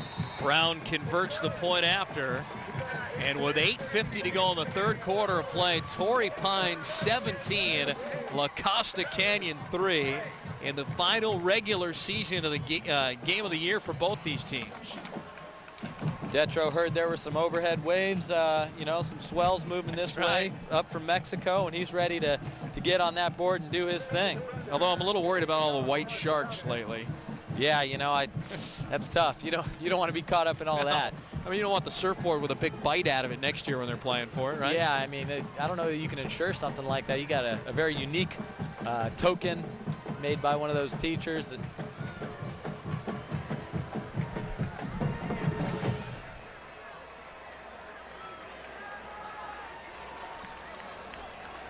Spencer Brewster on to kick it off at the 40-yard line. Mann and Dickey back deep again for LCC, who trails now by 2 touchdowns. In essence, a 2-possession game. A great kickoff. Brewster with a touchback. And speaking about great kicks, there's a great kicking coach on the Mavericks sideline. Let's go down to Javrina for more on that. Yes, guys, speaking of the NFL, the kicking coach at La Costa Canyon is a retired punter, Darren Bennett, who is set to become the 36th person inducted into the Chargers Hall of Fame. Bennett will be inducted at halftime of the Chargers' November 25th game against the Ravens, so make sure you guys tune in. His son, Will Bennett, is also a student assistant coach here at La Costa Canyon football team. Back to you guys up there. Thank you very much, Jabrita. We appreciate that. First down and 10 at the 20-yard line. Will is a great kid and a great coach, too. Here's a direct snap to Mann. Mann has enough for the first down. He's into open field with space. Still on his feet. Mann may go the distance. Touchdown, LCC.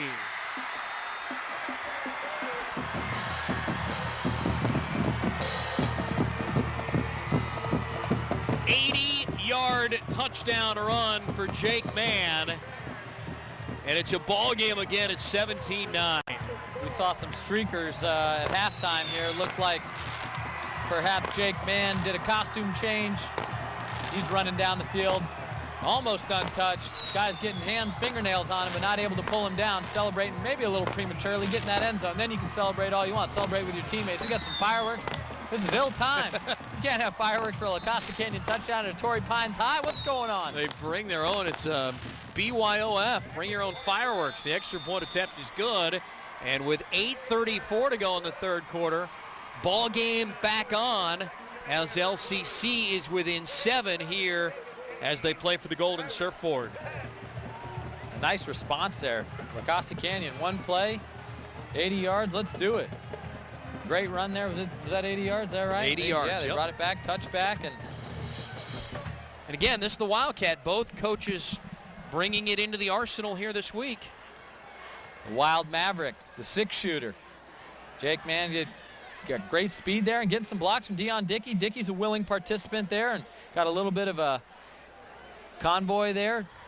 James Ratcliffe trying to get in the mix and celebrating with him there. And great score, very, very needed, obviously, by La Costa Canyon. Hadn't scored a touchdown all game, and finally at the beginning of this third quarter, we've had more scoring in about 2 minutes than we've had in the whole half. That's right. And that is the first time La Costa Canyon has reached the end zone since 3 Fridays ago against Vista when they won 21-0. They were blank last week against Oceanside 56-0. And now they trail by just a touchdown with 8:34 to go in the third. Almaris with a big kick. That is going to chase Loyak back into the end zone. And not returnable, coming out to the 20.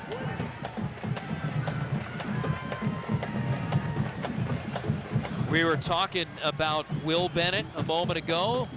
There's Darren's son, Will, terrific coach. He not only coaches out here, the high school kids, he also coaches NFL and college kids. That's how good he is. I mean, he knows his stuff. Third year on the staff, just a great kid. And that's outstanding that, physical limitations don't limit Will. And so many people know about Mike Cyphers, the current punter for the Chargers, but Darren Bennett was the guy back in the day. I mean, outstanding specialist with John Carney and those Chargers teams in the 1990s. Certainly an outstanding Australian rules guy and a great leg on him.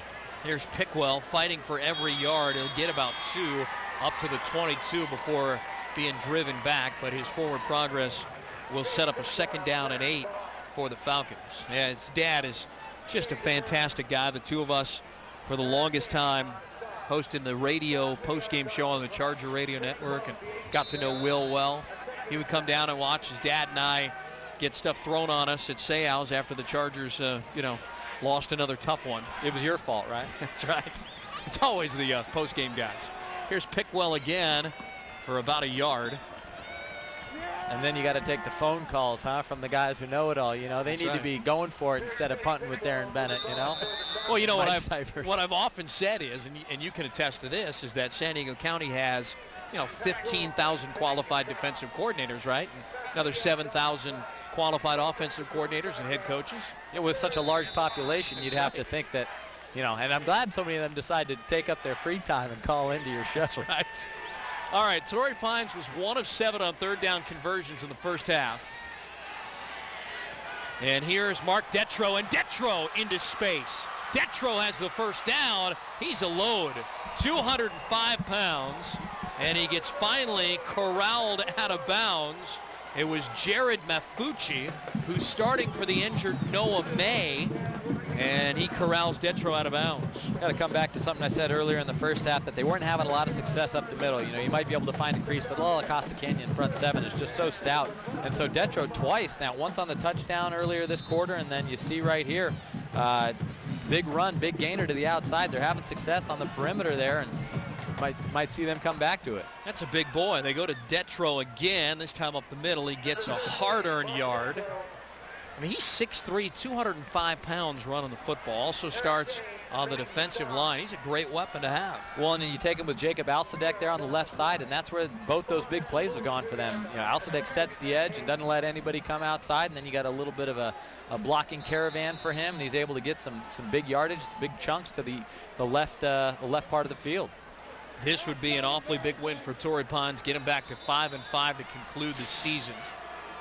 And time being called, the official timeout.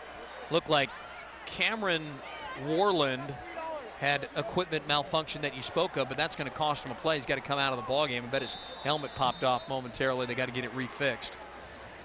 But you get to 5-5, you're in the discussion in the Division I playoffs, and I'm not sure Division I couldn't be winnable by Torrey Pines. There's Pickwell, finally pulled down from behind at the 32-yard line.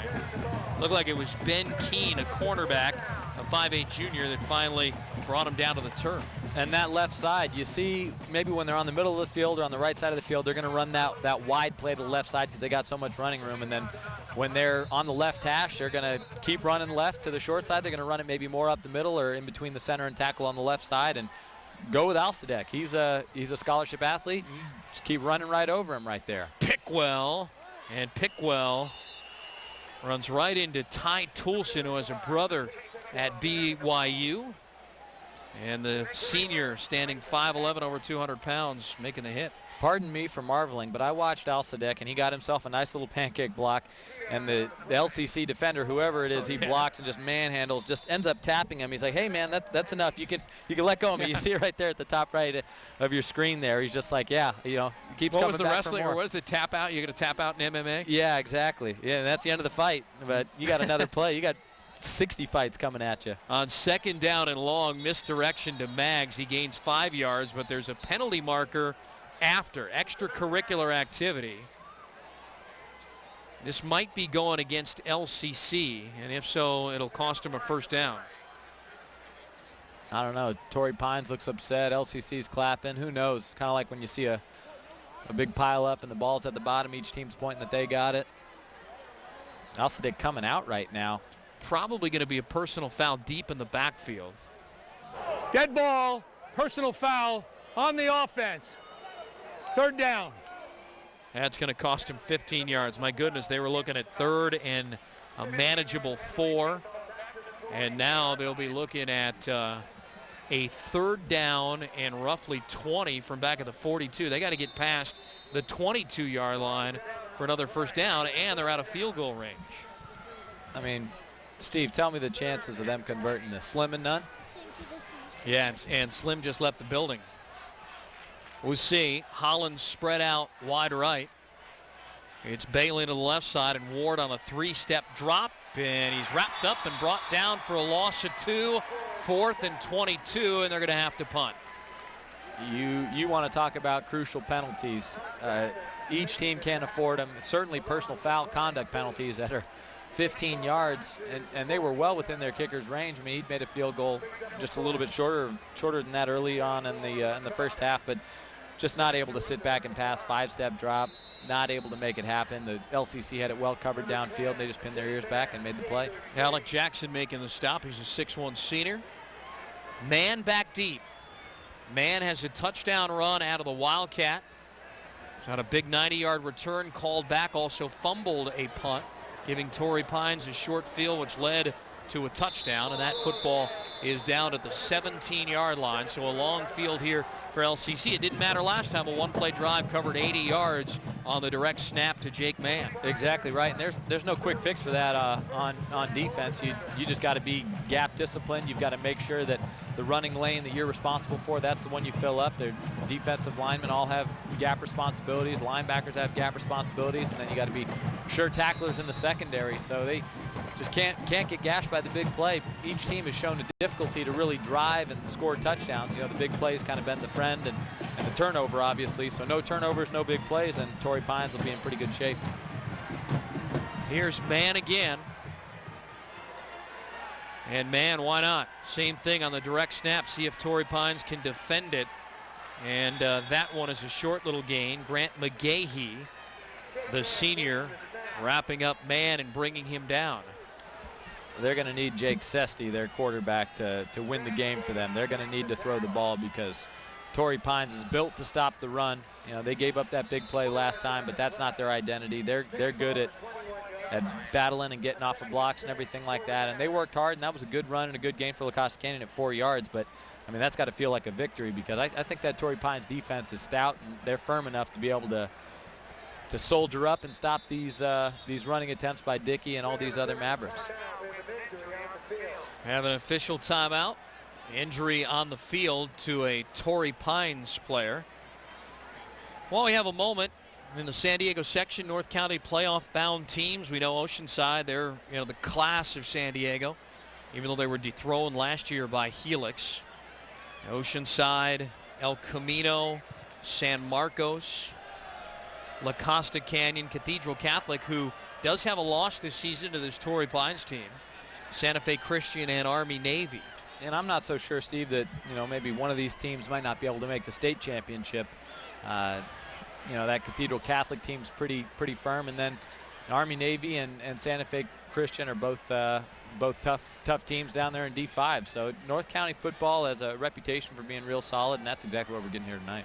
See, they're stretching out Jake Mann. He is not the injured player. There's an injured Torrey Pines Falcon coming off the field, and that is Dwayne Hines.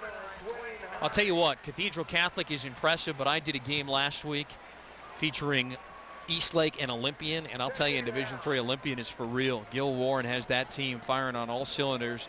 After tonight, they're most likely going to be 10-0, getting a bye. South Bay legend, Gil Ward, absolutely. And that's that South Bay football I was talking about, Steve. Love that Eastlake, Olympian. He started coaching in 1967 at Castle Park. My dad was 2 years old, Steve, just to timestamp that. And there's a penalty marker after the first down carry by La Costa Canyon and Dickey. Your dad was born in 65? My dad was only born 5 years older than me? He's a young child. Papa Steve Quiss. Are you my daddy? Well, the scary thing is I could be. Exactly right. That's the sad part. That's going to be a face mask penalty against Torrey Pines. Face mask on the defense. 5-yard penalty. First down. All right, so it's inadvertent. It only cost him 5 yards. Not the personal foul variety, which would have cost him 15. Football now up to the 35-yard line of LCC. No, Steve, maybe you're just the father figure of mine in the booth. You know, I aspire to have your boyish good looks and your vocal skills. All right, I'll trade you for your abs. Okay, thank you. All right, this is getting out of hand. All First right, and 10, we'll stop. Play action. Sesty sets up, long down the middle of the field for Mann. He was bumped, penalty marker, and that's going to be pass interference against Torrey Pines. Cole Jasko, the free safety, hit him while he was turning around. Looked like they were just battling there. I don't know that there was any real pass interference there, but both guys were battling for the ball. The defender lost track of where it was, and going to assess a 15-yard penalty. Pass interference on the defense. 15-yard penalty, automatic, first down.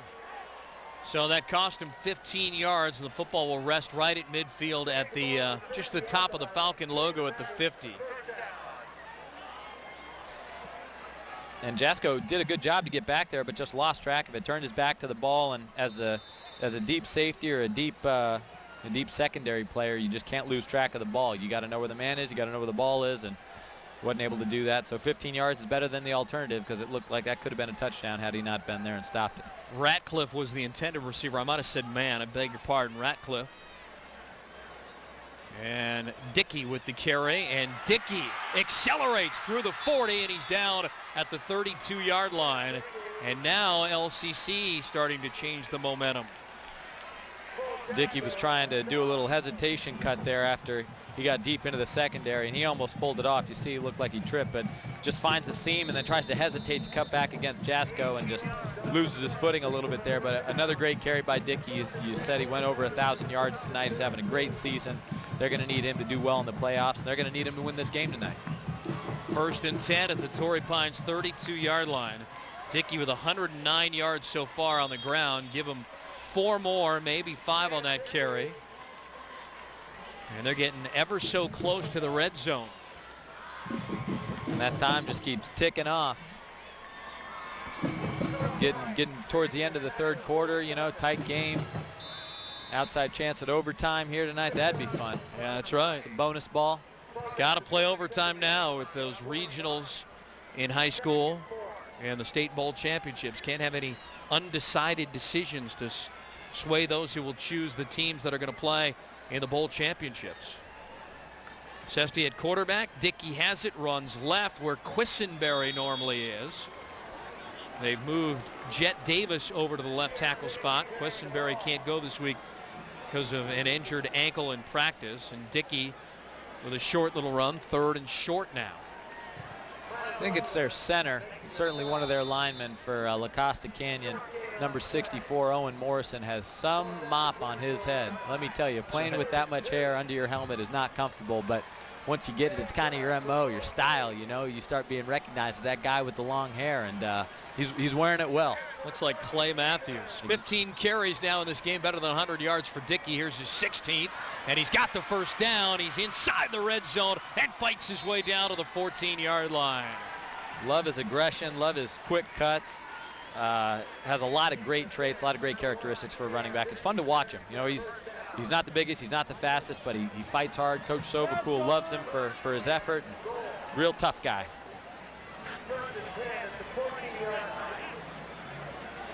you see La Costa Canyon kind of did what Torrey Pines had done on offense earlier, where they just kind of jumped the ball, they snapped the ball quickly, and then that whole right side's able to wall off that unprepared, non-ready Torrey Pines defense. And so they had a nice crease, and Dion Dickey moved the chains, first down. Might this be a pass opportunity? And it was nearly intercepted. My goodness, Jack Condon, the senior, nearly had the 4th LCC turnover of the night. You know, that throwing the quick pass into the flat is great, except when there's a flat defender right there. And like you said, Jack Condon beating himself up over it, 6 foot, 185 pounds, and he's got 2 hands. They just don't catch as well as some of these other guys out there, and that cost him a little bit. These other defenders are going to need to pick him up. Final minute of the 3rd quarter. LCC with a football, first down and 10 at the Torrey Pines 14-yard line.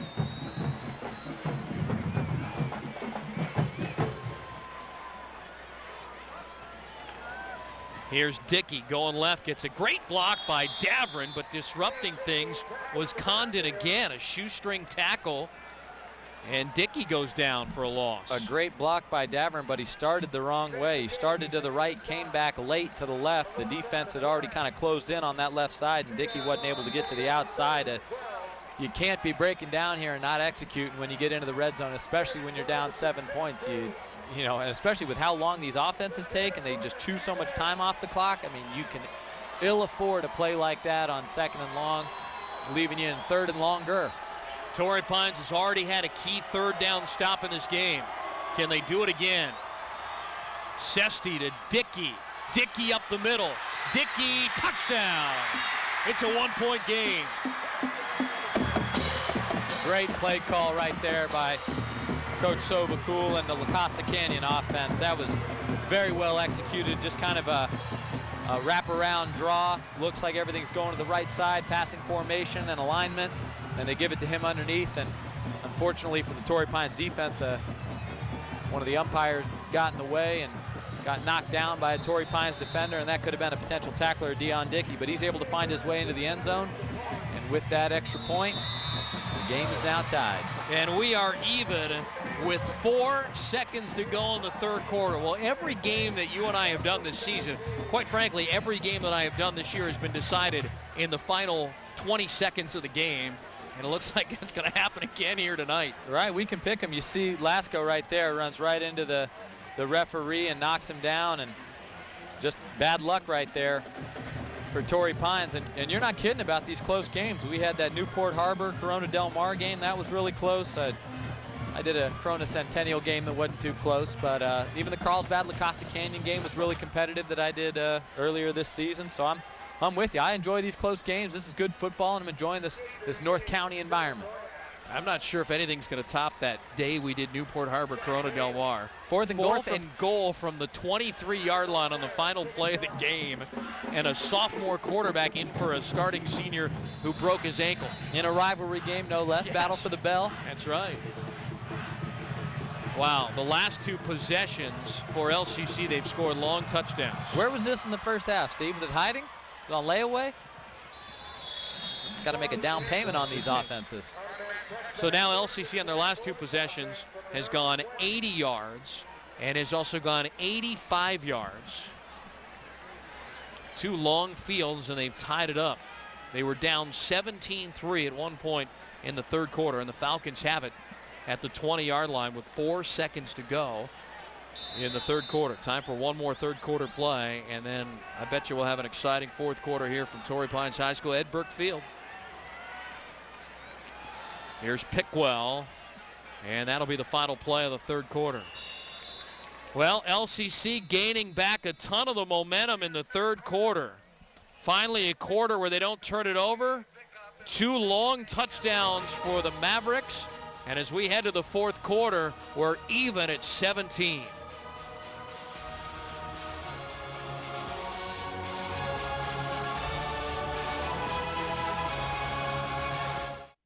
Only Time Warner Cable lets you enjoy soccer better.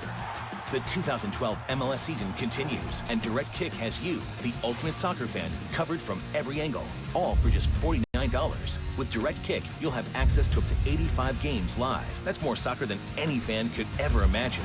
Time Warner Cable and Direct Kick, your full access pass to everything MLS. Whatever you're passionate about, we invent better ways to love it even more. Time Warner Cable. Enjoy better. People say I catch everything. It's true, because I have Time Warner Cable video and internet. I can watch thousands of on-demand movies and all my favorite shows anytime, anywhere. On my smartphone, on my tablet, super fast on my laptop, and my 60-inch LCD. Uh-oh. Whatever you're passionate about, Time Warner Cable invents better ways to love it even more. Time Warner Cable. Enjoy better.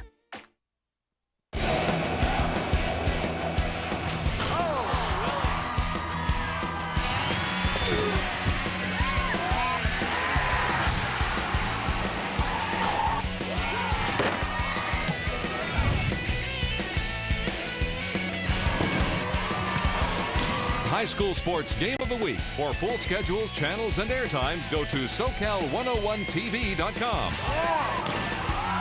Only on Time Warner Cable. 14 unanswered by La Costa Canyon. They were down 17-3 at one point in the third quarter, but they've ripped off 2 long touchdowns. 180 yards on one play. Big 85-yard drive right there to tie it up. And now Torrey Pines will have it. Second down and 8. Back at their own 22-yard line to start the fourth and final quarter of this football game, barring overtime. Torrey Pines is going to need something on offense. They've relied on, on turnovers by La Costa Canyon. They're going to need a big play out of Ward or a play outside to Detro, but that up the middle running thing didn't work. But you see, they go outside, able to have a little bit of success. Yeah, Ward a good run there on second down and 8. Might have gotten all 8 yards to move the chains. If not, he's going to be about a foot shy, but it'll be third and a manageable 1. Yeah, I think Torrey Pine's going to have to take a shot or 2 downfield here in the fourth quarter if they have any designs of winning this game. You got to open it up, because at least what that'll do is that'll move the linebackers back a little bit. Everybody's playing so downhill right now. The linebackers are 4 yards, 3 yards from line of scrimmage, ready to blitz, ready to get in the middle because they know where the ball's going. There's a short run that should be enough for the first down. The forward progress is to the 31-yard line of the Torrey Pines ball carrier, who is the senior Chase Pickwell. So that'll move the chains. That'll keep the clock grinding now when they reset it. We're in the opening minute of the fourth quarter of play. The Beach Bowl. 8th annual Beach Bowl. LCC for the longest time in this district, the San Dieguito Unified High School District. The high school was San Dieguito, and it got too small with all the development in Encinitas, South Carlsbad. They had to open up La Costa Canyon High. Here's a throw and a catch, and that is Bailey, and Bailey awfully close to the first down. No whistles yet, still fighting, and now finally a whistle, and he stays on his feet. It looks like he has a good enough spot to where it'll be second and awfully short. The official on the far sideline moved it a step. Nice effort by Bailey. Forward progress looked like he got to the 42 at some point there, but they got him marked on the 41, and like you said, just short of the first down. But what they're doing is they're doing a great job just hurrying up, getting to the ball, snapping the ball quickly, and catching La Costa Canyon off guard a little bit. La Costa Canyon needs to get their calls in from the sideline quicker, or a line quicker, or just be ready to play when the ball's snapped. Timeout for a measurement. I think the Falcons might have enough to get this first down. Torrey Pines is 4-5 coming in. They went 1-3 in the Palomar League and have lost 4 of their last 6. Best win this season, week number 2 against Cathedral Catholic. They were on the road just down the street, and they wound up winning 24-17. Another win over Del Norte, a 44-0 shutout of Mount Carmel, and a 24-7 win over Rancho Bernardo. While we have a moment, here are your Division II playoff-bound teams. Oceanside Helix should be the 1-2 seeds. Poway's a very good team. They moved down from 1, where they were the champs last year. Got Arizona-bound Babish, who's a 2-way threat there. LCC will probably be the 4, although Westview and Valhalla might sneak up into the 4th spot if LCC is not victorious here tonight.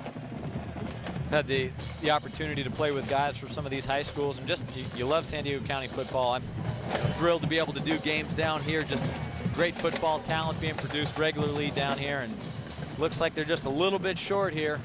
I'll tell you what, that was the longest break for a second down and short spot I've seen in a long time. You're not kidding. Somebody on the crew could have gotten out, the referee crew, and gone to Starbucks.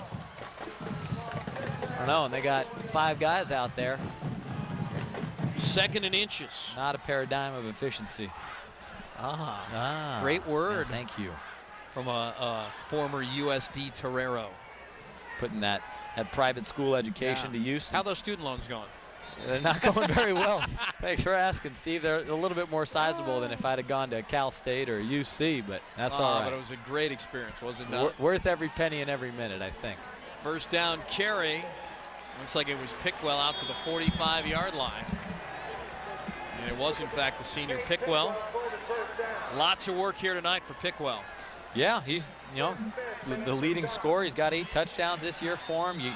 You got to believe in him. He's a senior. This game means a lot to him. He's never won it, never beaten La Costa Canyon. So if anybody's going to have an out-of-body experience and really play above their potential, you'd like to think it'd be him. He's definitely a leader for this team, and they look to him on offense. And a sweep, Detro, and Detro then cuts back.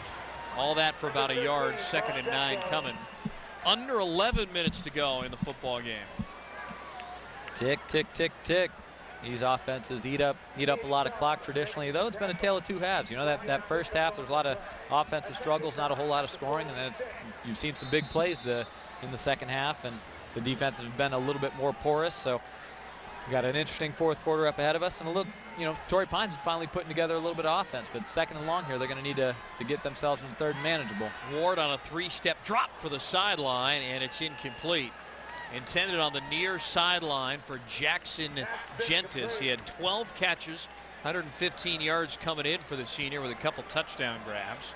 And that brings up 3rd and 9. It seems like they've been in a ton of 3rd and 9s here tonight.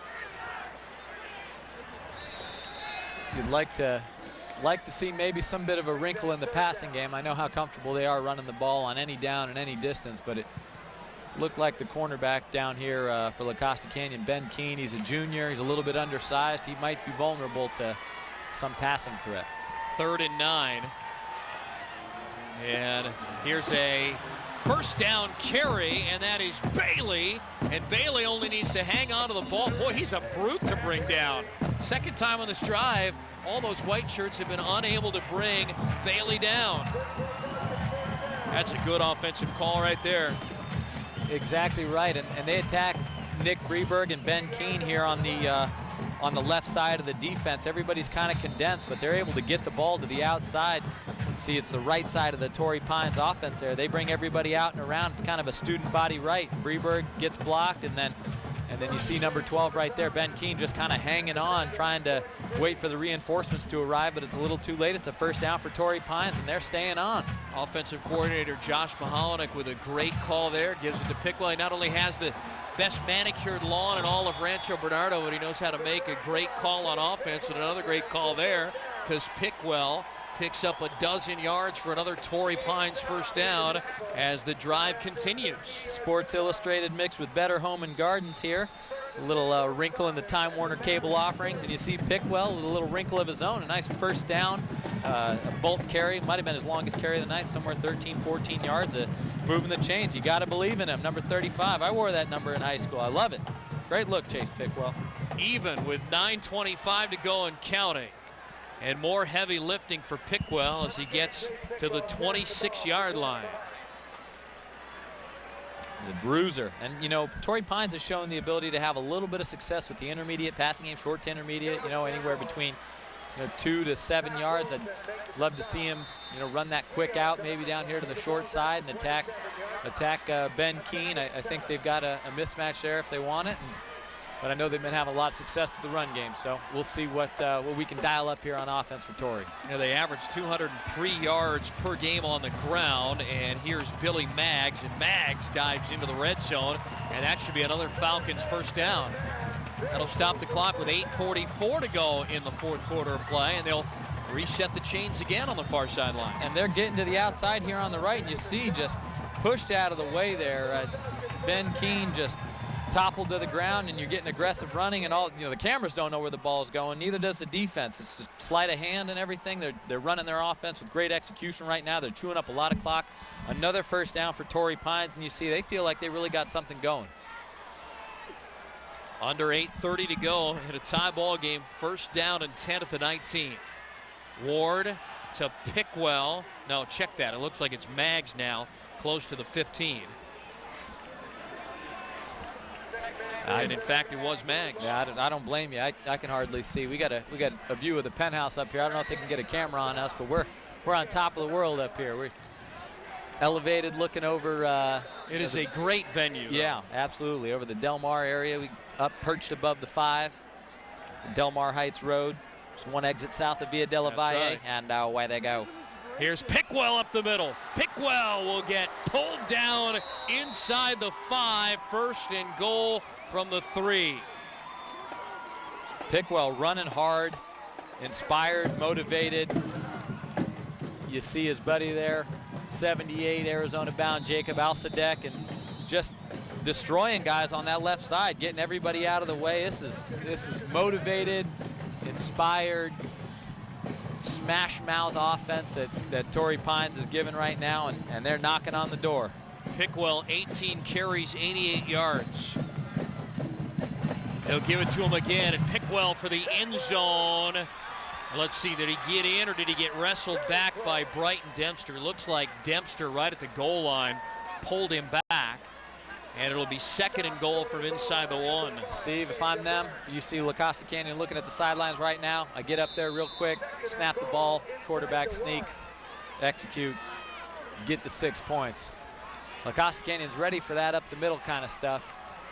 Looks like they're a little winded though. I'd say you get on the ball quick count, get in that end zone. Second and goal. Pickwell bouncing to the outside, dives forward, touchdown, Torrey Pines.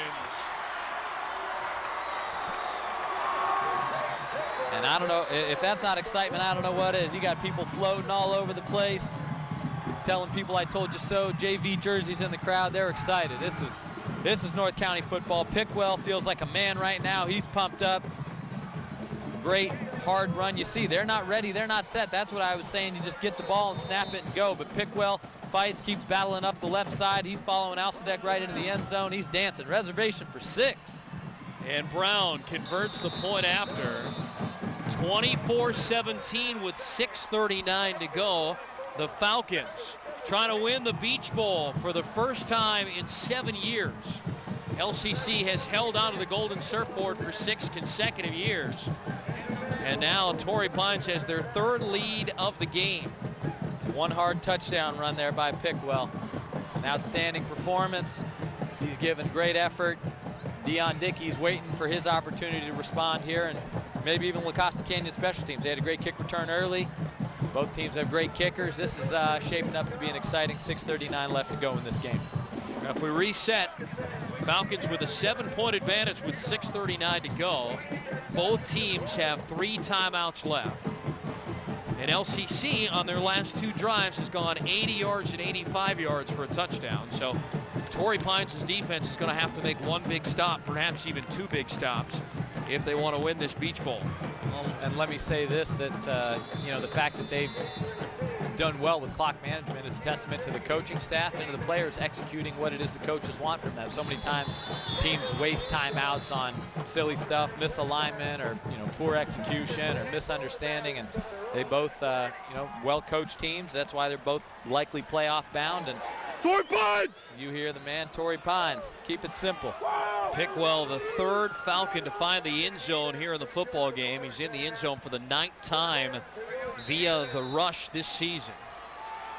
And so now the Falcons have to make a stop with 6:39 to go. We'll see if LCC can rebound from that 56-0 thumping last week against Oceanside, where they turned it over 4 times. Had a good week of practice, according to their 3rd-year head coach, Sean Silvacool. And here's Dickey. Escapes one. Dickey squirts through, and he has enough for the first down. Boy, he is just an elusive back. Once you think you have him, he squirts right through and free. And he had to be excited to, so Torrey Pines, do what you're going to do. I can't wait to get the ball back in my hands. And after he scored that touchdown right at the end of the third quarter, Coach Sovacool came up to him, and Dion Dickey was tired. And I'm sure Coach Sovacool said something to the effect of, listen, we need you. This game's not over. You're going to get an opportunity to run the ball some more, and we're going to need you. We don't have Scott Quisenberry. We're not firing on all cylinders, but you're our guy. We need you. He's like a locomotive running through the fog, and that time taken down for a 2-yard loss. Nothing Dickey could do right there to escape the grasp of Jack Condon, who we've mentioned quite a few times here in this game. Another wardrobe malfunction, equipment failure there for Torrey Pines, but you see just knifing right through the line there. Number 59 for Torrey Pines, Mike Cox, just an outstanding play. He recognized where the ball was going, got there quickly, and made the play in the backfield. So 2nd and 12.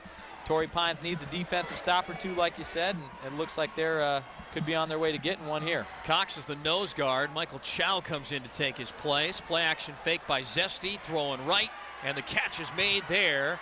And it is a grab by Trevor Jones, eludes one up the far sideline, and is finally brought down to the 41-yard line.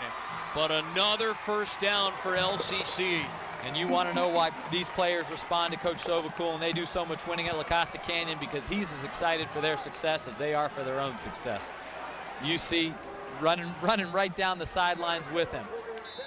Trevor Jones makes that catch. You see the boot right there, gets the whole defense going to the opposite side, and then one missed tackle by Condon, another missed tackle there by Torrey Pines, and then they're able to get that sizable gain. They're on the 40 going in. First down and 10 from the 40. Here's Dickey running right, and Dickey with a gain of 3 yards, bringing up a 2nd down and 7. Dickey's largely responsible for making that play available for his buddy Trevor Jones there for La Costa Canyon. Got a heavy dose of him, and then you're able to spring that pass. But you see right here, hard play fake. Everybody'd been seeing Dion Dickey. He'd been featured, and then Jones makes the catch, kind of bobbles it a little bit, is able to hold on to it, and then here comes Coach Sovacool on the sidelines running. Come on, buddy, we need you, get up. Help him up off the ground. That's what I like to see. Pumped up, juiced, ready. This is North County football at its finest. Spoken from a guy who went to Coronado, huh? Yeah, turncoat.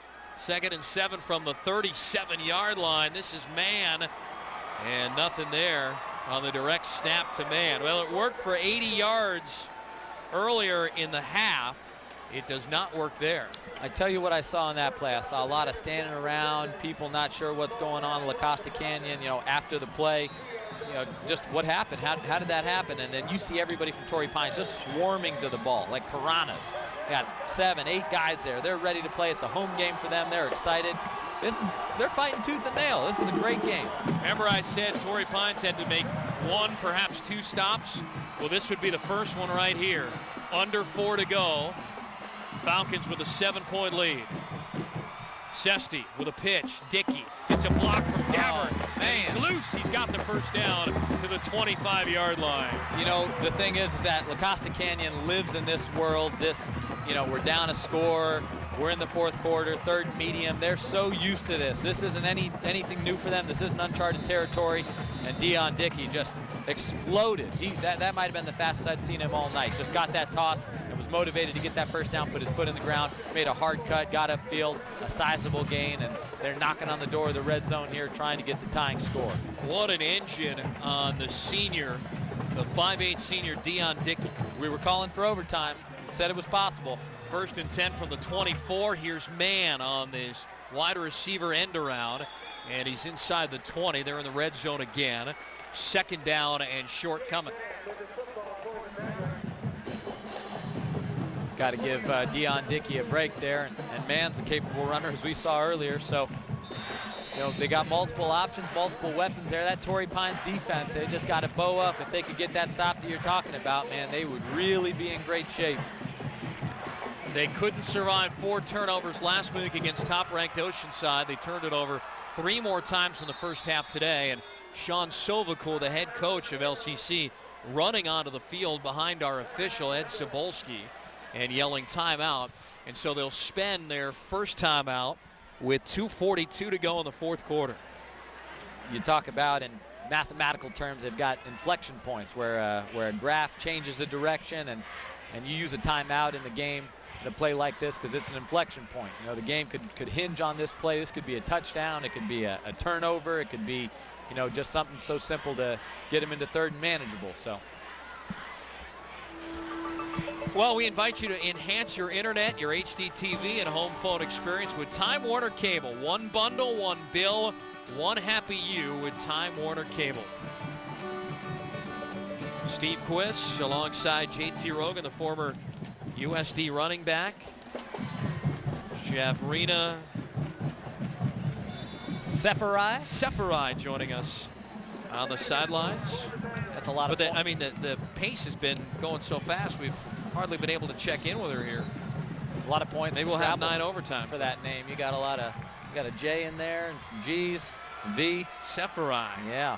Here's Dickey on the ground, and Dickey gets maybe a yard, bringing up third down and short. Coming up on 2.5 to go in the final quarter of play. Steve right here, I'd like to see him get on the ball quickly. Torrey Pines defense might not be set, kind of like we saw earlier. Just spring the ball and get Dickey to the outside. Give him some room to run. I don't know that Torrey Pines has as much team speed as La Costa Canyon skill players, and really love to feature Dickey out there on the perimeter. Gotta hold him to a field goal opportunity. Here's Davern, and Davern on third and short. I don't think he got it. No, sir. I think the big fullback is going to be a yard short of the first down, and now it's decision time for Sean Silvical. You've been able to run the ball all night. Do you go for it here on 4th and 1, or do you take the points? Well, you go for it. The question is whether or not you call a timeout, because this is obviously the most important play of the game. You have to have the first down. This could be it, JT. I formation, Davern and Dickey behind Sesti on a 4th and 1. Davern trying to jump over the top. Did he get it? He's awfully close. Let's see. With that spot on both sides, he's not going to get it. They went back, it looked like, to the same exact play. Clock stop with 1:26 to go. LCC signaling that they got it. Torrey Pines saying he didn't get it. Let's see where the spot is. And they're going to call timeout for a measurement. Oh, did they get a good spot or not? Let's see. He needed to get that football just beyond the 14-yard line, and it rests between the 14 and 15 right now, and I don't think he got it. I think you could probably say it's a bad spot, but I don't know that it got to the 14, so probably not going to be much of an issue. This is the ball game right here. If he didn't get it, you got to make one first down. It's over. He did not make it. Let's see. They stretch it out. No. Torrey Pines holds, and LCC turns it over on downs, and they've just got to kill 126, and they'll finally get that golden surfboard. The game's not over, though, Steve. You know it as well as I do. It's a rivalry game. La Costa Canyon is capable of slinging the ball down the field, but this Torrey Pines team's got to feel good about where they're at right now. 1:26 to go again. LCC can stop it twice. So you most likely have to make one first down to put it away. You got 2 timeouts. They'll run 2 plays. That'll probably get it down to about 1:15, and then you run the clock. I'd say after the punt, you might have about 25 seconds, maybe 30 seconds left. Torrey Pines leads the all-time series 12-8. They got to kill 86 seconds of clock.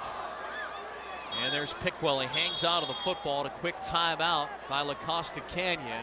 5 seconds coming off the clock with 1:22 to go.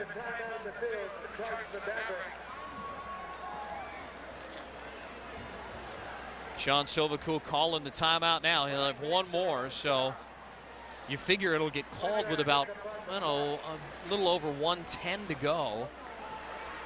And then it'll be up to making a first down on 3rd down. Coach Silvical, you saw the graphic, you saw him on the video, just kind of braced himself. I think he wants to hold up the ball carrier and then bring in the reinforcements to try and strip it out. You know, one guy hold him up and everybody else try and get the ball out. I believe that we will win. That is what they are saying. Let me ask you thoughts on player of the game. If they can get a a first down via the legs of Pickwell, that might be our guy. Although I think Ward's done a terrific job controlling the offense, managing the game, and the defense with Condon has been sensational. I don't mean to ruin the tradition, I'm sure, of giving it to a skill player or be a counterculture kind of guy, but I think Jacob Alsadek, I think that left tackle is just as deserving as any of them. Number 78 there. You see him, he's a man amongst boys physically for certain. All right, LCC is going to spend their second timeout with 1:14 to go. Now it's 3rd and short, and this is going to be the ball game coming up. If Torrey Pines can make the first down behind Alsadek, and why wouldn't you run it right behind a guy who's going to Arizona next year, who's 6'8" and 300+ pounds? You get the first down, it's all over. If not, you can use some clock and you punt it away, but you're still going to give LCC a little bit of time on probably a short field.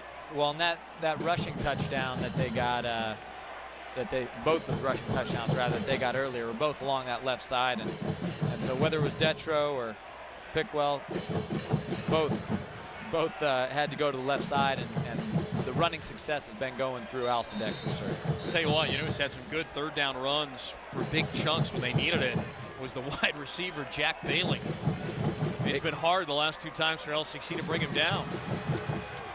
Yeah, and I mean, you look at the stats coming into this game, and it's all spread around.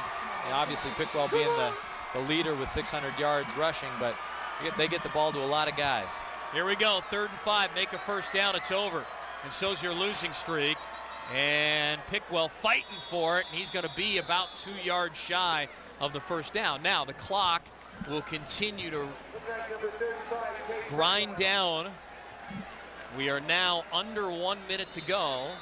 They've restarted the play clock, so Torrey Pines can take off at least 30 seconds of time. They're going to wait now for the official here to get the play clock all the way down, and when they figure it out, they'll spend their first time out and then send the punting unit on a 4th down and 2.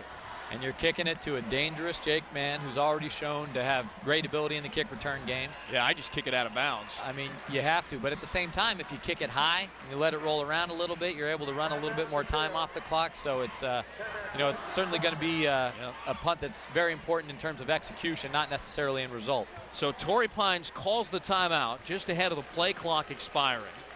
It won't cost him 5 yards for a delay game, and Scott Ashby in his 6th year looking for a victory over LCC. I don't think he has one in this series here. Maybe the first time that Torrey Pines has won in a while. They've lost 9 consecutive to LCC by all the research we've done. Now there's 34 seconds to go. I look on the other sideline, I see Darren Bennett, who is known for those rugby kicks. And if you have Brewster here taking it, running a little to the right and punting it, we'll see. Mann is back, and he will try with his legs to bring it in the end zone to tie this thing up. LCC has no more timeouts left. Brewster has it at the 9-yard line, awaiting the punt.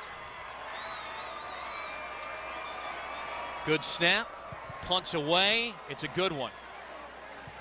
Mann will take it on a couple of hops, fielding it at the 40-yard line, and Mann up the far sideline, cuts back.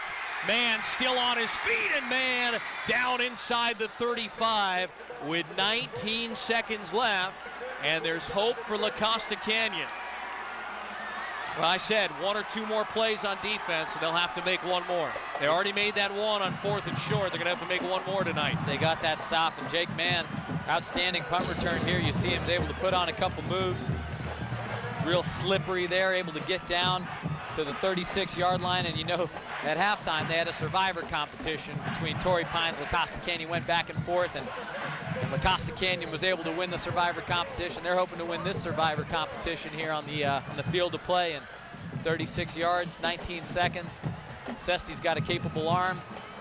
Mann might be the receiver to get the ball. This is a high drama here at Torrey Pines High. 19 seconds to go.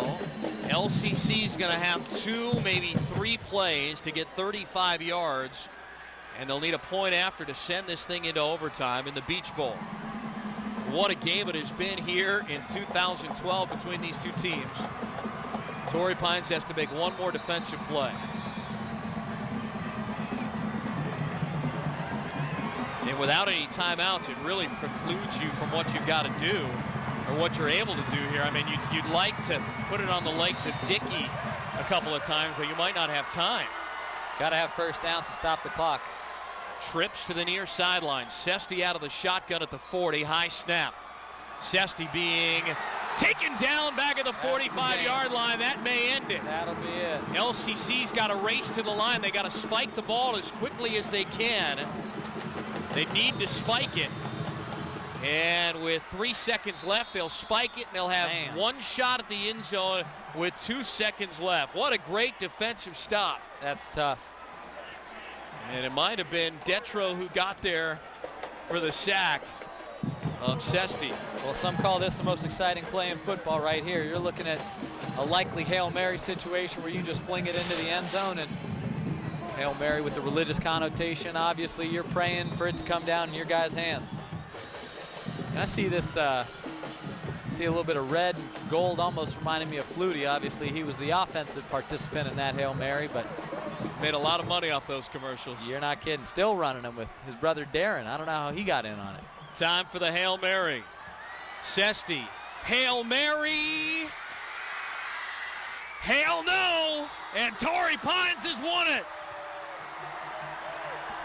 Surfing Torrey Pines. You see everybody rushing the field right there. An outstanding game. Well played by Torrey Pines. They showed up tonight. The motivated team, the team that doesn't turn the ball over, that commits few penalties. Outstanding game by the Falcons. Pandemonium here at Ed Burke Field on the campus of Torrey Pines High School as the Falcons win the Beach Bowl for the first time in 7 years, and they break a 9-game losing streak to LCC, who now heads into the playoffs at 7-3 and probably a number 4 seed in the awfully tough Division II playoffs. And what a scene.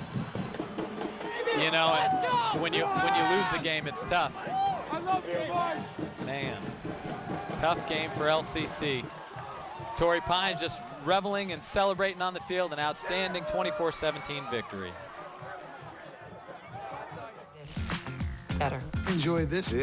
This better. Enjoy The Good Wife. Enjoy Elementary. Partners better. Catch up anytime with multiple episodes. Whenever. Enjoy Vegas anytime better. Enjoy Us better. Enjoy better. Enjoy better. With Time Warner Cable. Enjoy better with Time Warner Cable. Enjoy free primetime on demand. Whatever you're passionate about, we invent better ways to love it even more. Time Warner Cable. Enjoy better.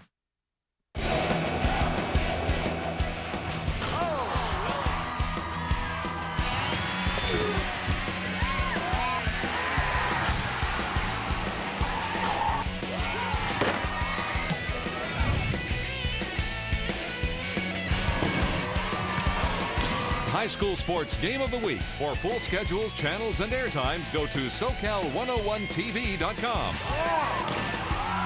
Only on Time Warner Cable. I got her a Twilight first edition for her birthday. Got her 2 tickets to Forks. Eat it. Got her a wolf. It's on. You got her a truck? Boom. Game over. Telling Let's at her birthday. Gentlemen, can we dance?